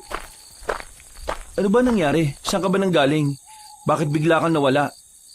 Hindi ko na matandaan eh. Hindi ko rin alam kung paano ko nakarating dito. Sumama ba ako sa inyo? Hindi po. Sa katunayan nga po, humingi kami ng tulong kay Tandang Natis. Kaso ang sabi niya, hindi ka po niya makita dahil balot daw sa itim na aura ang pinagdalhan sa iyo. Tama si Kaliel. Isipin mo yon. Gusto pa niya makakuha kami ng dugo ng anghel na may dugo ng engkanto raw. Saan naman kami makakahanap nun? Talagang napakasama niya. Humanda siya kapag nagkaharap kami. Magbabayad siya sa akin. Bakit po? Siya po bang nagpadukot sa inyo? Siya man o hindi, may masama siyang motibo sa'yo. Hindi dapat tayo pumayag na magtagumpay siya sa kanyang mga plano. Talagang napakawalang hiya niya. Sigurado na kapag nagtagumpay siya, gagamitin niya ang kapangyarihan ng anghel na makukuha niya mula sa dugo. Magagawa na niyang utusan ng lahat ng mga aswang na nagkalat sa lupaing ito. Teko po, alam po ba ninyong patungkol kay Tandang Natis? Oo nga, Maricar. Mukhang nakakapanibago ka naman. Wala akong ganong alam sa kanya. Nababasa ko lang kasi ang pagkatao na matandang yun eh. At alam kong ubod siya ng sama. O sige na, mamaya na tayo magkwentuhan pagka-uwi sa bahay. Malalim na ang gabi oh. Tara na, umuwi na muna tayo. Hayaan na natin ang mga katawan ng aswang na nagkalat dito. Ang mga kabaryo na natin ang bahala sa mga yan. Bago tuluyang umuwi, Nakiusap si Orlando sa iba nilang kanayon na sila na ang bahalang sumunog sa mga bangkay ng aswang. Pumayag naman ang mga tao, kaya nakauwi na silang tatlo sa kanilang bahay. Kahit napagod sila, mas pinili nilang magkwentuhan na lamang muna. Ang buong akala namin, hindi ka na namin matatagpuan pa, mahal. Oo nga po. Kung sa bundok ka po namin pupuntahan, sigurado po na mahirapan kami ni tatay. Isa pang problema ko, itong si Kalyel. Baka kasi pag-interesan siya ng mga aswang at pati siya kunin nila. Bakit naman siya pag-iinteresan? Siya ba ang anghel na tinutukoy ni Tandang Natis? Shh! Huwag kang maingay. Baka may makarinig sa'yo. Sugurin tayo dito nang wala sa oras. Ibig sabihin, totoo ang sinabi ko ha, Orlando? Ha? Hindi Naisip ko lang kasi na baka mapagkamalan siya ng mga aswang. O kung hindi man, baka ng matandang ermitanyo. Sa talas ng pandaman ng ermitanyong yun, siguradong alam na niyang patungkol kay Kalyel. Yun kung totoong sinasabi niya. Hindi ba, Kalyel? Opo. Maricar, mas mabuti siguro matulog na tayo. Pagod kami at alam kong pagod ka rin. Sige na. Oo na, mas mabuti pang magpahinga na tayo. Dahil sa pagod na nararamdaman nila, nakatulog silang tatlo ng mahimbing. Kinabukasan, nagpasya sina Orlando na alamin kung nagawa na ng mga taong kanilang sinabi. Nagpasalamat na lang siya sa kanila at nagbigay na rin siya ng mga panuto sa mga tao kung sakaling aatake ulit ang mga aswang. Sa kabutihang palad, pagkalipas ng mga araw, naging tahimik na rin ang mga baryo nila. Naging mas malapit din sina Maricar at Kalyel kung ikukumpara dati. Ang ipinagtataka lang ni Orlando, hindi na muling nagpakita pa si Tandang Natis sa kanila. Baka naman totoong may iba siyang motibo sa atin. Sigurado na natatakot na magpakita yon. Alam kong siya ang nagpapadala ng mga aswang na naghahasik ng lagim sa kanayunan para mahuli niya ang anghel. Teka po, Nay, paano po niyo nalalaman ang patungkol dyan? Basta, hindi na importante yan. Ang kailangan natin ay ang pagandaan ng muling pagsalakay ng mga alagad niya. Subukan niyong baliktarin ang pangalan niya. Ano bang ibig mong sabihin, mahal? Siya ang pinakapinuno ng mga aswang at iba pang mga masasamang nilalang dito sa mundo. Siya ang bathala na kung tawagin ay Sitan. Nagkukunwari lang siyang ermitanyo para malin lang niya ang mga tao.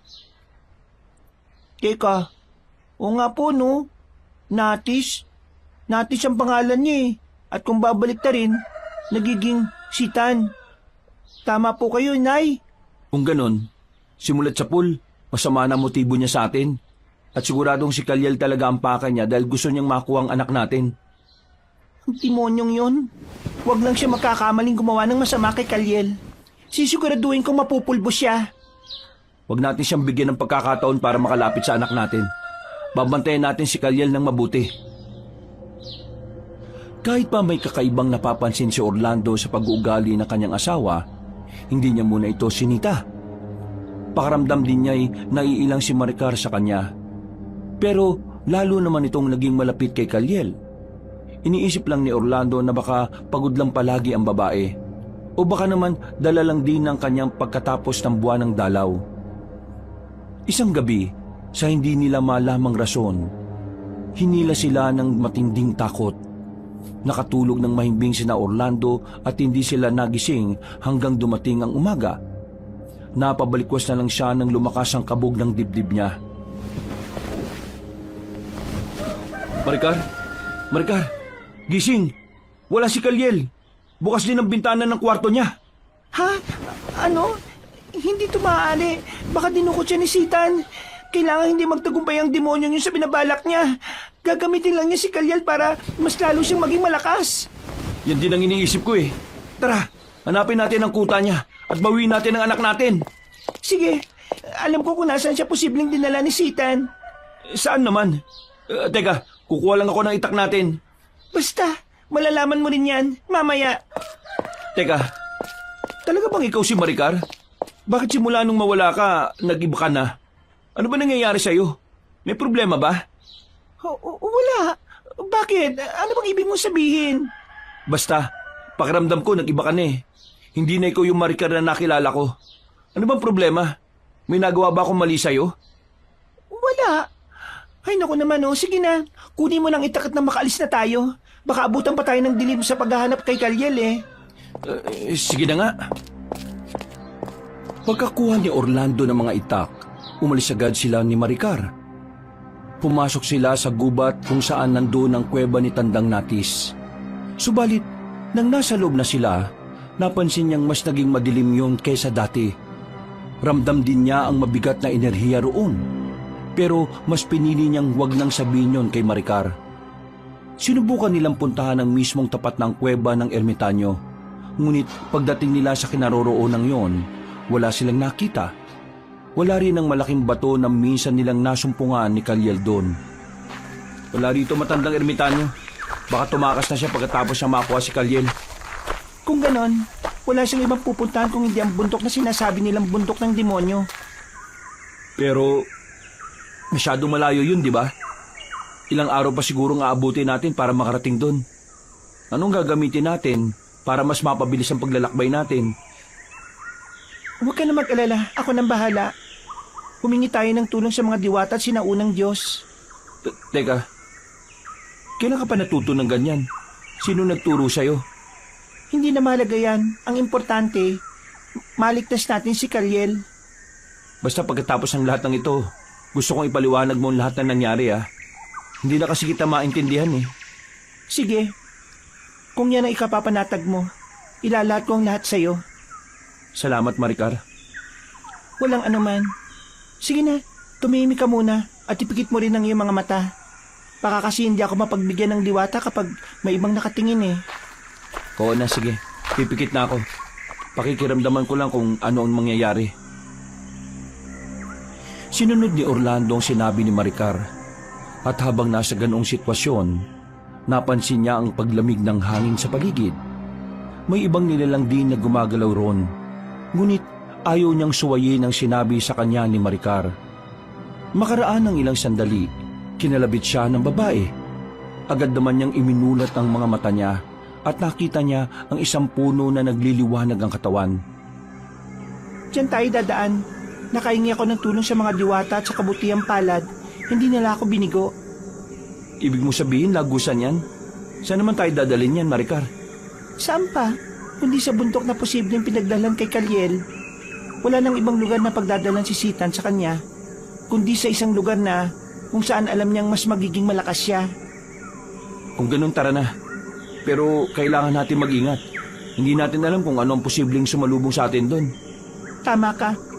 Talasan na lang natin ang pandaman natin para hindi tayo maisahan ng peking ermitanyo.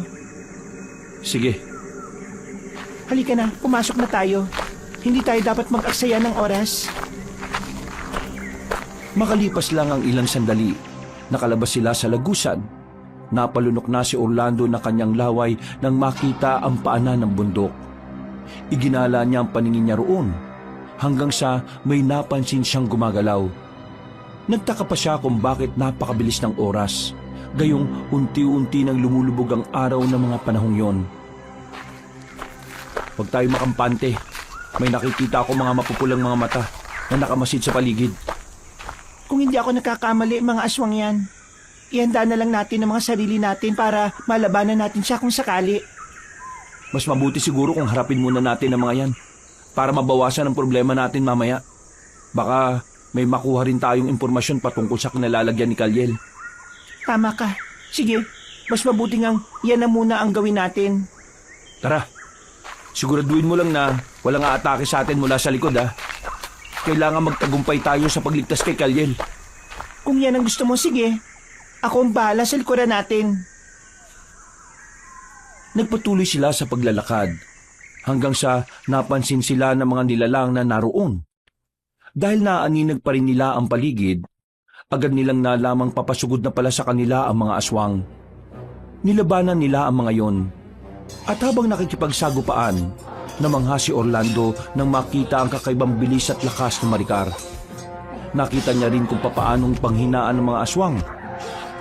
Kapag nakatitig sila ng matagal sa kanya, kalaunan, nagawa nilang maubos sa mga aswang na naroon. Doon tayo sa bandang itaas ng bundok. Baka naroon si Kalyel, Maricar. Sige, nararamdaman ko rin ng enerhiya ni Sitan. Kaya malamang, nandito sila. Huwag lang niyang lalapatan ng kamay ang anak natin. Sisiguraduhin kong dila lang niya ang walang latay kung nagkataon. Mahirapan tayong kalabanin ng pinuno ng mga nilalang ng dilim. Ang importante muna sa ngayon, mailigtas natin si Kalyel. Sige, dahil kung mabibigo tayo, baka tuluyan ng masakop ni Sita ng kalupaan dito at maging sa karatig bayan. Tama ka, Orlando. Kapag nangyari yan, magiging walang silbi na ang mga albularyo, babaylan, at kahit ang mga biyasang manunugis. Yan ang hindi natin papayagan. Kahit pa na mag-voice ako ng buhay ko, basta hindi lang magtatagumpay ang demonyong yun. Ako rin. Pero nakakasiguro ako na kung hindi man natin siya tuluyang matatalo, magagawa natin kunin ang kapangyarihan niya. Magiging isang karaniwang ermitanyo na lang siya. Nagpatuloy sila sa kanilang paglalakad hanggang sa may makita silang liwanag mula sa bandang tuktok ng bundok. Nagkaroon sila ng hinalang doon ng kuta ni Sitan, kaya doon sila dumiretso. Nasa kalagitnaan sila ng paglalakad nang sa hindi nila inaasahan, hinarap sila ng 4 na nilalang. Sinabi ni Maricar na yun ang mga pinakaalagad ni Sitan, kaya kailangan nilang matalo mga yun. Yan ang mga hukluban, mangkukulam, mansisilat at manggagaway. Pero huwag ka mag-alala, hindi sila uubra sa atin. Paano mo nasabi yan? Basta, manood ka lang kung paano ko labanan ng mga yan. Tumabi ka at ako nang bahala. Sige, pero mag-iingat ka ha. Kapag nalagay ka sa alanganin, tutulungan kita. Ikaw ang bahala. Sige na, sasalubungin ko sila para magawa na nating lapitan si Sitan. Nanatili sa kanilang pwesto si Orlando at pinanood si Maricar na papasugod sa 4 na nilalang. Habang nakatitig doon, biglang lumakas ang kabog ng dibdib niya. Base sa tindig ng mga yon, alam niyang hindi sila basta-basta. Naisip niyang baka hindi kayanin ng asawa niya ang 4. Subalit nang makita niyang sinagupan na nila si Maricar at halos hindi nila magawang masukol ang babae, nabuhayan siya ng loob. Umasa siyang mananalo ang asawa niya. Pero nang makita niyang pinagtutulungan na ng 4 ang babae, minabuti niyang sumugod na rin para tulungan yon. Lubayan niyo asawa ko at akong harapin niyo! Orlando, mag-iingat ka. Huwag kang magpapahipo sa hukluban. Baka magawa ka niyang kontrolin ng wala sa oras. Akong bahala. Hindi ako papayag na maisahan nila. Kayong 4, kapag patuloy niyo kaming haharangan, mauubos kayo at hindi rin naman kayo tutulungan ng Panginoon ninyo. Pagsisisihan niyong hinadlangan niyo kami. Ah! Orlando! Mga ayop kayo! Bago pa man makapanlaban si Orlando, nagawa siyang ibalibag ng isang nilalang. Agad niyang sinubukang bumangon, pero natigilan siya. Napako ang titig niya nang makita kung paanong nagliwanag ang katawan ni Maricar. Pero agad din bumalik sa normal. Nagibayo pa ang lakas ng babae at naging madali para sa kanya ang matalo ang mga alagad ni Sitan. Napako na lang si Orlando sa kanyang pwesto nang makita niyang tumilapo ng 4 at sumabog ang kanilang katawan. Dulot ng pagkamangha, napatakbo si Orlando papunta kay Maricar. Ano nangyari? Paano mo nagawa yun? Hindi na importante ang bagay na yun, Orlando. Tara na. Harapin natin si Sitan at nang mailigtas na natin si Kalyel. Teka, nakita kong nagliwanag ang katawan mo ah. Sabihin mo nga sa akin, ikaw ba talaga si Maricar? Baka nagkukunwari ka lang. Mamaya na natin pag-usapan ng bagay na yan. Ang importante sa ngayon ang anak natin. Baka may gawin si Sitan sa kanya. Oy, sige. Pero gusto kong ipaliwanag mo talaga sa akin ang lahat ng bagay na dapat kong malaman ha. Oo na, mamaya nga. Tara, lapitan na natin ang demonyong yan. Sandali, mukhang mahihirapan tayo. May mga matang nakamasid sa atin. Ibig sabihin, nakita na nila tayo. Posible ring alam na ni Tandang Natis o ni Sita ang pagdating natin. Kung alam niya ang pagdating natin, kailangan makagawa tayo ng paraan para matalo siya. At sigurado na napaghandaan na rin kasi niya ang laban natin sa kanya. Hindi tayo ata sa kanya. Gagawin natin ang lahat para mailigtas si Kalyel. Nagsimula silang maglakad patungo sa kinaroroonan ni Sitan. Habang nakamasid doon si Orlando, nakaramdam siya ng takot dahil sa anyo ng nasabing nilalang. hindi na siya anyong matandang ermitanyo, kung hindi isang nilalang na may sungay at mamula-mula ang balat. Nagbabaga rin ang mga mata nun, at iba kaysa sa mga karaniwang aswang. Alam niya sa sarili niyang mahihirapan sila, ngunit kailangan niyang kayanin yon alang-alang kay Kalyel. Nang ilang dipa na lang ang layo nila, ay napahalakhak si Tandang Natis at marahang humarap sa kanila. Sumenyas din siya at sa isang iglap, pinaligiran na ng mga aswang sina Orlando. Nakarating ka na rin dito, Orlando. Heh, at may kasama ka pang isang anghel. Tamang-tama ito. Pakawalan mo si Kalyel. Alam kong ikaw ang dumukot sa kanya. Pakawalan mo, dahil kung hindi, susunugin ka namin ng buhay ng asawa ko. Ha? Asawa mo? Bakit hindi mo siya usisahin kung ano ang totoo? Gusto ko pa nga sanang ibalita sa iyo na 2 ang bihag ko eh. Kaso, nagulat ako ng kasama mo palang huwad na yan. Ikaw ang what, Sitan? Nagkunwari ka bang ermitanyo para lang makalapit kina Orlando? Heh, nagsalita ang hindi huwad. Bakit ikaw? Sabihin mo nga sa akin, ikaw ba ang totoong Maricar? At ang bihag ko ang siyang peke, ha? Anong ibig mong sabihin? Wala akong alam sa pinagsasabi niyo, ah. Maricar, ano to? Maricar, ipaliwanag mo kay Orlando ang lahat. Pero bago yan, mga alagad, dakpin niyo muna ang babaeng mapagkunwaring yan. Silang dalawa ni Kalyel ang gagamitin natin para mas madagdagan ang kapangyarihan natin. Sige, subukan nyo. Kung hindi ko kayo sunugin at gagawin ka mo. Bakit boses mo lang ang iniba mo? Bakit hindi ka magpalit ng totoo mong anyo?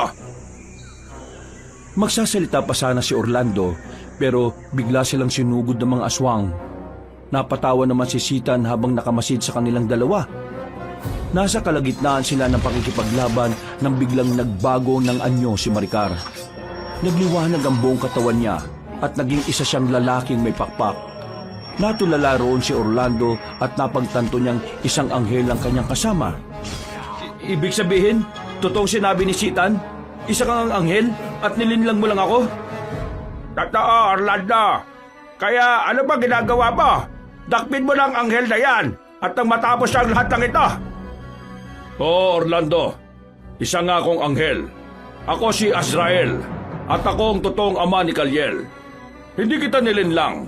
Ginamit ko lang ang katauhan ng asawa mo para maprotektahan sana ang anak ko. Alam ko rin na si Sita nang dumukot sa kanya para magtagumpay siya sa plano niyang ito. Ang ingay mo, Azrael! Anghel ka ba talaga? Kung anghel ka, patunayan mo sa akin ang lakas mo! Ikaw, Sitan, saan mo dinala ang asawa at anak ko? Sabihin ko na lang sa iyo, kung ikaw mismo ang uhuli sa anghel na yan. Orlando, nakikita ko sila. Naroon sila sa kuweba na malapit lang dito. Ako nang bala sa mga nilalang na ito. Puntahan mo sila at iligtas. Pero baka kumapano ka, Anghel Azrael.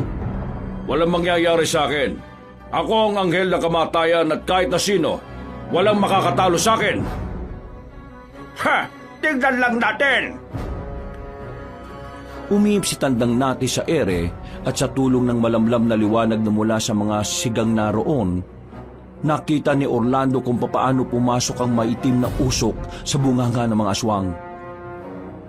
Noon din, narinig niya ang sigaw ni Kalyel, kaya nagpaalam siya kay Anghel Azrael na ililigtas niya muna ang bata.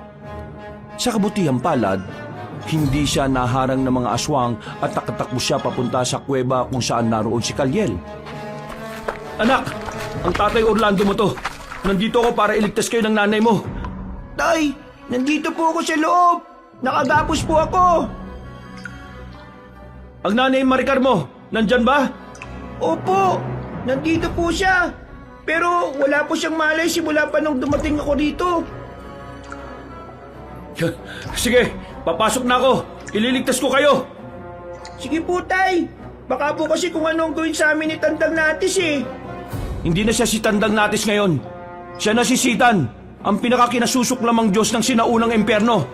Pero huwag kang magkalala. May kasama tayo sa pakikipaglaban sa kanya. Sino po?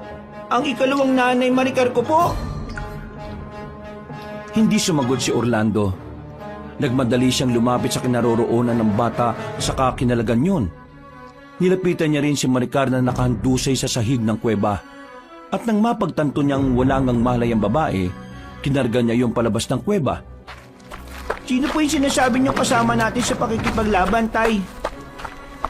Ang totoo mong ama, si Anghel Azrael. Ayun siya oh. Ang totoo kong ama? Paano nangyari yun?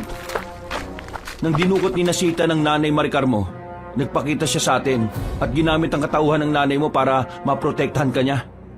Kung ganun po, kailangan natin siyang tulungan. Kailangan matalo ang mga aswang, pati na mga pinuno nila. Oo anak, kaya tara na. Kailangan ko lang masiguro na hindi makukuha ulit ng mga aswang ang nanay Maricar mo. Sige po, Tay.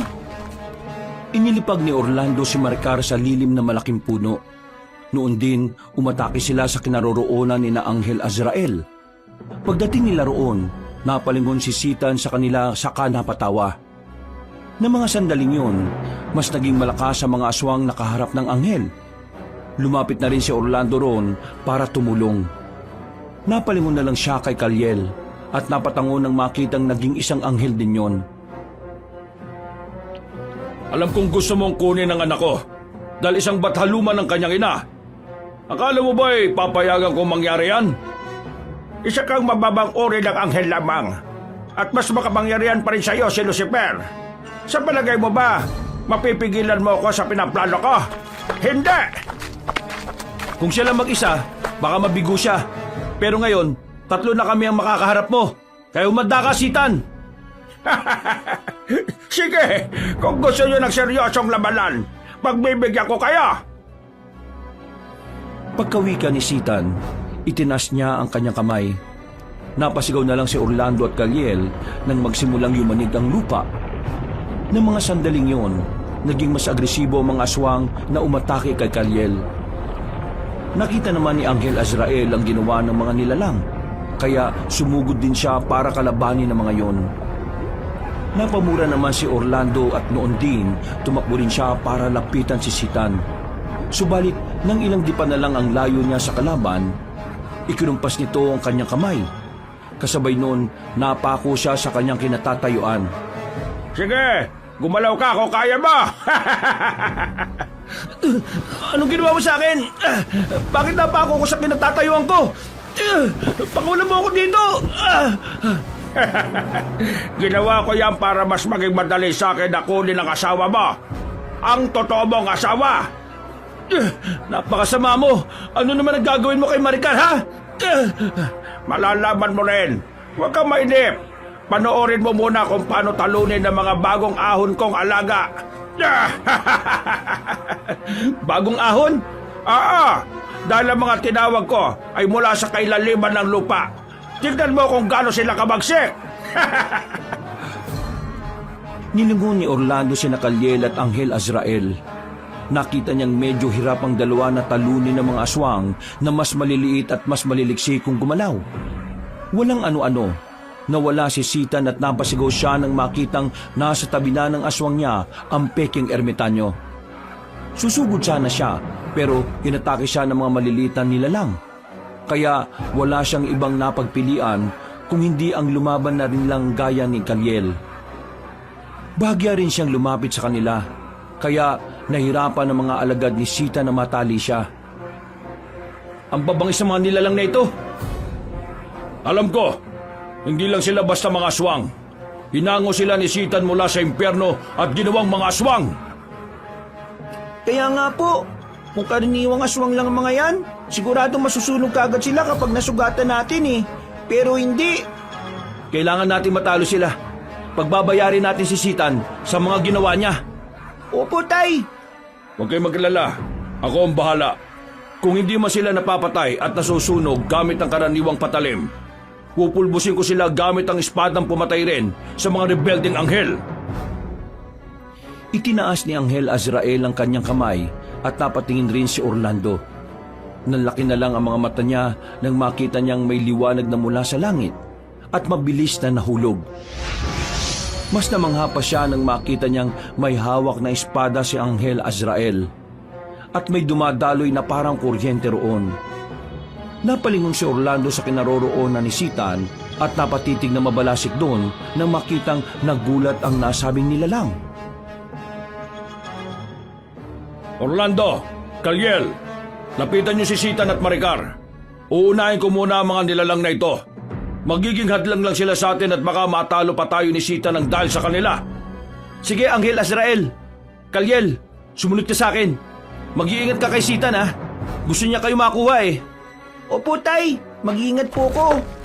Sige na anak, mag-iingat ka. Napatango si Kalyel kay Anghel Azrael. Noon din, napatakbo si Orlando patungo sa puno kung saan naroon si Maricar. Lumipad naman ang batang anghel para sundan ng lalaki. Nang makalapit na sila roon, sinakal ni Sita ng babaeng walang malay at nagbanta siyang papatayin niya ito. Ibigay mo sa akin ang batang anghel na yan at ibibigay ko sa iyo si Maricar. Hindi! Kahit na anong mangyari, hindi ko ibibigay sa iyo si Kalyel. Alam kong gagamitin mo lang siya para sa mga pansariling interes mo. Lubayan niyo si nanay. Wala siyang kasalanan sa inyo. Sige, total ako lang naman ang gusto niyong makuha, di ba? Pagbibigyan kita. Sige, Anghel. Lumipad ka palapit sa akin. Huwag, Kalyel. Huwag kang makinig sa demonyong yan. Kapag nakuha ka na niya, papatayin ka niya at kukunin ang kapangyarihang dumadaloy sa katawan mo. Huwag ka makinig sa mahinang nilalang na yan. Pakawalan mo muna ang nanay Maricar ko. Lalapit ako kapag napakawalan mo na siya. Kalyel, makinig ka. Iisaan ka lang yan. Ayaw kong may mangyaring masama sa'yo at ayaw kong gamitin ka ni Sitan. Pero ayaw ko rin pong masaktan si nanay eh. Ito na. Napakawalan ko na. Halika na sa tabi ko at huwag kang makinig sa mga boses nila. Ako, pakinggan mo, Kalyel. Ako! Opo, sige na po. Lalapit na po ko. Habang papalapit si Kalyel kay Tandang Natis, napalingon pa si Orlando kay Anghel Azrael.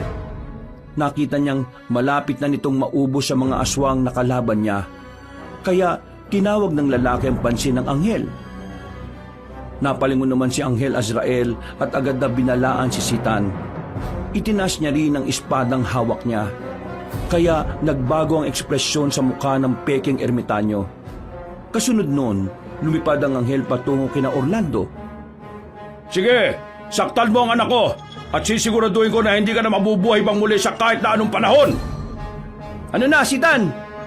Bakit bigla ka natigilan? Bumahag na ba ang buntot mo? At ano nga akala niya? Matatakot ako sa inyo? Hawak ko na si Kalyel. At kapag nakuha ko na ang kapangyarihan niya, kayo mga anghel ang uubusin ka. Kalyel anak, huwag ka magpapasailalim sa Sitan na yan. Gagawin ko po. Hindi para sa sarili ko o kay Sitan. Para po ito kay Nanay Maricar. Dahil alam kong siya ang papatayin kapag hindi ako sumunod eh. Napatawa si Sitan dahil sa sinabi ni Kalyel. Noon din, sinakal niya ang batang anghel saka iniangat sa ere. Napasigaw naman si Orlando. At bago pa man niya magawang sugurin si Sitan, umatake na si Anghel Azrael. Nabitiwan ng peking ermitanyo ang batang anghel dahil doon. Agad namang nilapitan ni Orlando si Kalyel at inalam ang kanyang sitwasyon. Napatitig na lamang sila kay Sitan nang marinig nila ang mga pag-ungol.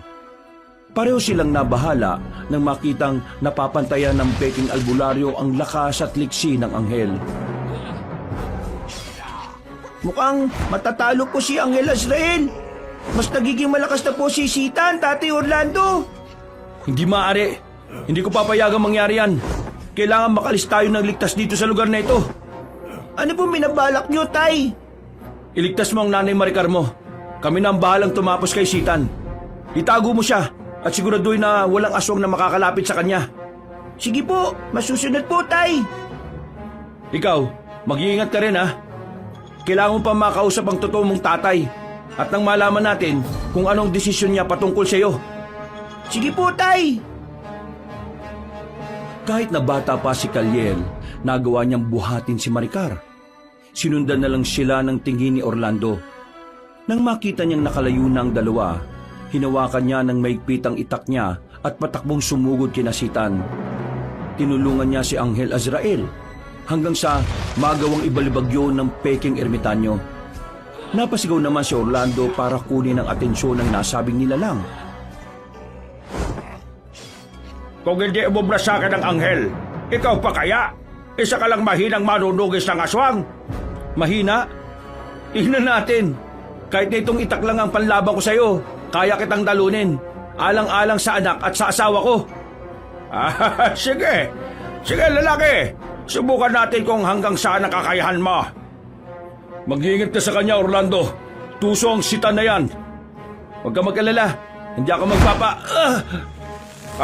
Anong gusto mong sabihin, ha? Ano ka ngayon?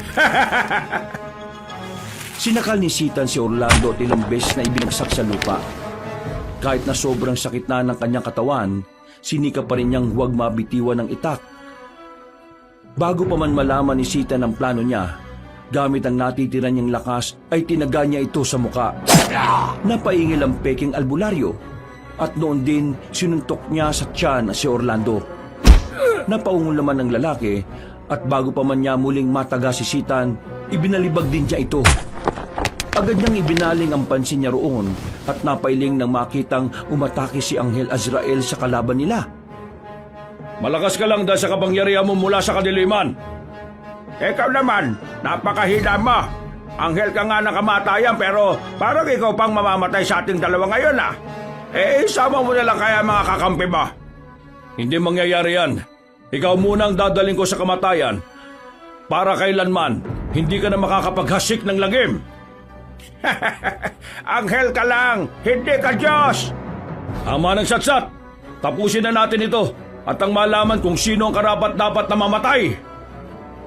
Napangisi si Tandang Sitan at noon din mas naging mabagsik pa siya. Mas niliksyan niya ang galaw at nakita ni Orlando kung paano siya lumipat sa bandang likuran ni Anghel Azrael. Sinungguban niya ang pakpak noon at bago pa man makalapag ng anghel, binali niya ang pakpak nito. Isang malakas na pag-ungo lang nagawa ng totoong ama ni Kaliel. Kasunod noon, ibinalibag siya ni Sitan. Tuminapon din ang espada niya, kaya halos mawala na ng pag-asa si Orlando. Bago pa man siya makatayo, nilapitan na siya ni Sitan at inapakan sa dibdib. Saan na kayo na ipinagmamalaki mo? Malas mo na lang dahil naging kalaban kita. Kung kinampihan mo sana ako at tumayo ka sa mga gusto ko mangyari, hindi sana kayo aabot sa ganito. Wala akong pakialam. Sige, patay mo na ako ngayon. Pero alam ko na darating ang araw na makakahanap ka na katapat mo. Diyan ka nagkakamali. Wala katapat sa kapangyarihan ko. Diyan ka rin nagkakamali, Sitan. Hinayaan ni Orlando si Sitan sa kanyang ginagawa. Inis niya ang ilang beses na pagtadyak noon hanggang sa makita niya si Kaliel na may dinampot. Muli na lang siyang napatawa nang malaman niyang ang espada ni Anghel Azrael ang nagawa niyang damputin.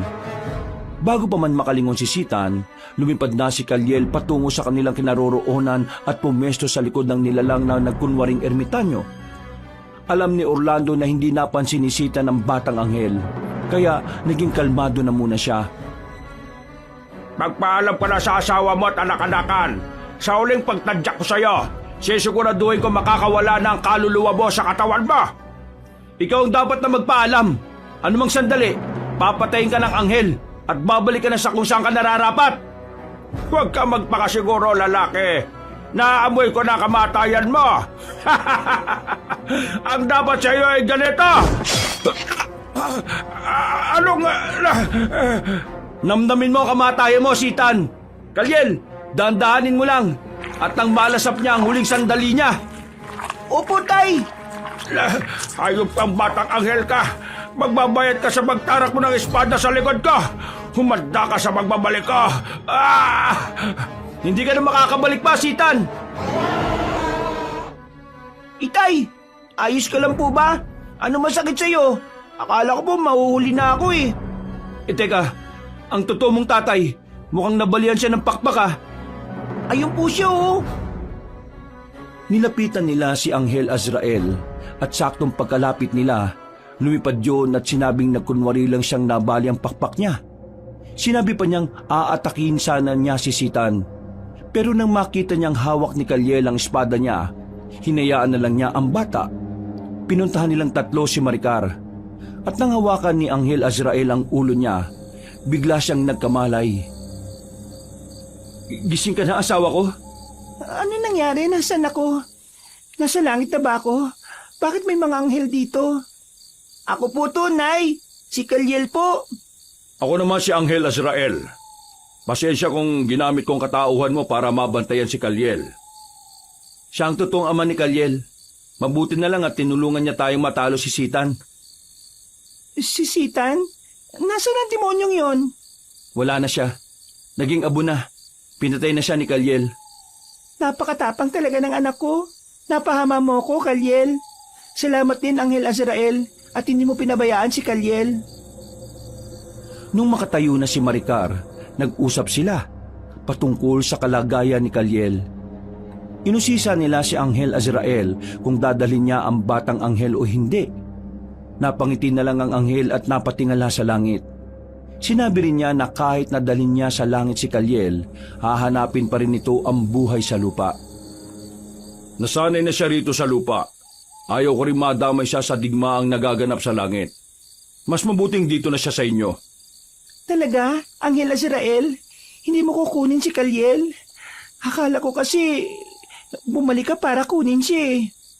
Yan din sana ang una kong iniisip. Pero nang makita ko kung gaano nyo kamahal ang anak ko, napagtanto kong mas dapat siyang mamuhay kasama ninyo.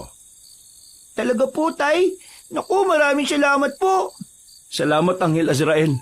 Pero may isa pa po kaming problema eh.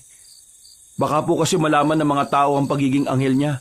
At kagaya ni Sitan, pag-interesan din po siya. Huwag kayong mag-alala. Magmula ngayon, ang kahit na sinong mortal ang makakita sa anyong anghel niya, ay malilimutan ito. At hanggat hindi namamatay ang mortal niyang katawan, hindi siya babalik sa totoo niyang anyo. Maraming salamat. Kahit papano nawala ng isa sa mga alalahanin namin. Ano, Kalyel? Handa ka na bang umuwi sa bahay natin? Oo naman po. Sabik na nga po ako makipaglaro sa ibang bata eh. Kung ganun, tara na. Maglakad na tayo pa uwi. Hindi na kailangan. Sandalit hihingi muna ulit ako ng tulong sa mga diwata para magkaroon kayo ng lagusan pabalik sa baryo ninyo. Ipinikit ni na Orlando ang kanilang mga mata at nang sabihan silang dumilat, nakita nilang isang lagusang napakaliwanag. Noon din, bumalik na rin sa anyong bata si Kalyel at magkahawak kamay silang tatlo na pumasok sa lagusan. Bago pa man mawala ang liwanag na yon, napalingon sila kay Anghel Azrael na nooy nakangiti sa kanila habang lumilipad patungo sa kalangitan. Makaraan lang ang ilang sandali. Nakarating silang tatlo sa kanilang bahay. Dahil madilim pa, minabuti na muna nilang matulog para makapagpahinga. Makalipas ang ilang buwan, Nay, Tay, makikipaglaro po ko ha. sige nak, basta mag-iingat ka ha. Huwag mo ngaya na matuyuan ka ng pawis sa likod mo. Opo, Tay. Huwag ka rin makikipag-away sa mga kalaro mo ha. Ayaw namin na may kaaway ka. Sige po, Nay. Kapag nagutom ka, umuwi ka rin ha. May pagkain naman dito. Huwag mong hayaan ang sarili mong magutom dahil lang sa paglalaro. O sige na. Baka kasi hinihintay ka na ng mga iba mong kalaro eh. Napangiti na lang ang mag-asawa nang makita nila ang pananabik ng anak nila para makapaglaro sa kapwa niya bata. Napayakap na lang si Orlando kay Maricar at napabuntong hininga. May pagkakataon kasing nakakalimutan nila kung sino talaga si Kalyel. Ngunit dahil sa mga naging karanasan nila, hindi nawala sa isipan nila ang patungkol sa pagiging anghel ng bata. Alam mo, ang buong akala ko, kukunin talaga siya ng totoo niyang tatay eh. Mabuti na lang talaga at hindi niya ipinagdamot sa atin ng anak niya. Kaya nga kung tutusin, pagkakataon na siya. Saka magpasalamat na lang tayo, tinulungan niya tayo matalo si Sitan. Sino ba naman ang mag-aakala na ang mabait na ermitanyong yun isa palang pinuno na kasamaan? Saka may interes pala siya sa batang anghel na anak natin. Hindi ko kagad nalaman yun Kung alam ko lang na yun ang pakay niya, hindi ko siya hinayaang makalapit kay Kalyel. Ako din, kung may babalik ko lang ang oras. Hindi ko papayagan si Kaliel na makipagsalamuha sa matandang yon. Pero hindi bale. Tapos na ang laban natin yun eh. At siguro naman, tuluyan na rin magiging tahimik ang buhay natin. Sana nga, Orlando. Ayaw ko malagay sa peligro si Kaliel eh. Hindi ko kakayanin kung may masamang mangyayari sa kanya. Ang mas mabuti siguro, magsimba tayo kada linggo. Para naman kahit na wala na sa langit si Kaliel, mas mapapalapit siya sa mga kauri niya ron. Oo, mas mainam nga yung naisip mo. Gusto kong ipagdasal palagi ang katahimikan ng buhay natin. Gusto kong maging normal ang buhay ni Kaliel. Pabuti na nga lang at nakakalimutan ng mga tao rito ang patungkol sa mga aswang. At sigurado, limot na rin nila yung totoong anyo ni Kaliel. Oo nga, kahit papaano, makakapamuhay si Kaliel kagaya natin mga mortal. At alam ko rin na palagi siyang binabantayan ni Anghel Azrael at ang kanyang inang Bathaluman. Magmula noon, kada linggo, nagsisimba silang tatlo. Nagpasalamat naman si Kaliel sa kanila dahil naging mas malapit siya sa Diyos at kay Anghel Azrael. Naisip din nilang tatlo na kahit na anghel na kamatayan ng totoong ama ni Kaliel, nagawa rin naman itong bigyan ng panibagong buhay ang bata sa tulong nilang mag-asawa. Salamat po, Nay Maricar, Tay Orlando. Inilagaan po niyo ako kahit na hindi niyo ako totoong anak. Ano ka ba naman, Kaliel? Totoong anak ka namin. Hindi man sa dugo, pero sa puso't isipan naman. Tama ang nanay mo. At sa totoo lang, kami pa nga ang dapat na magpasalamat sa iyo eh. Binigyan mo ng pag-asa ang buhay namin. Alam mo ba nung makunan ako dahil sa mga aswang, itinoon ko na ang buong buhay ko sa panunugis. Pero nagbagong pananaw ko nang mapasa amin ka. At siguro, kung hindi ka dumating sa buhay namin, baka pareho na kaming patay. Halos gabi-gabi kasing may nakakasagupa kami eh. Salamat anak ha, sa bagong buhay na dinala mo sa amin. Naku, walang anuman po, Nay, Tay. Pangako po, balang araw, makakabawi rin ako sa kabaitan at pag-aalaga niyo sa akin. Hindi mo na kailangan bumawi, anak. Obligasyon namin yan bilang mga magulang mo. Oo nga naman, anak. Presensya mo pa lang, bawing-bawi na eh. Basta po, kapag malaki na ako at kaya ko nang kumita ng pera, lahat ng gusto nyo, bibilin ko para sa inyo. Pangako po! Wakas,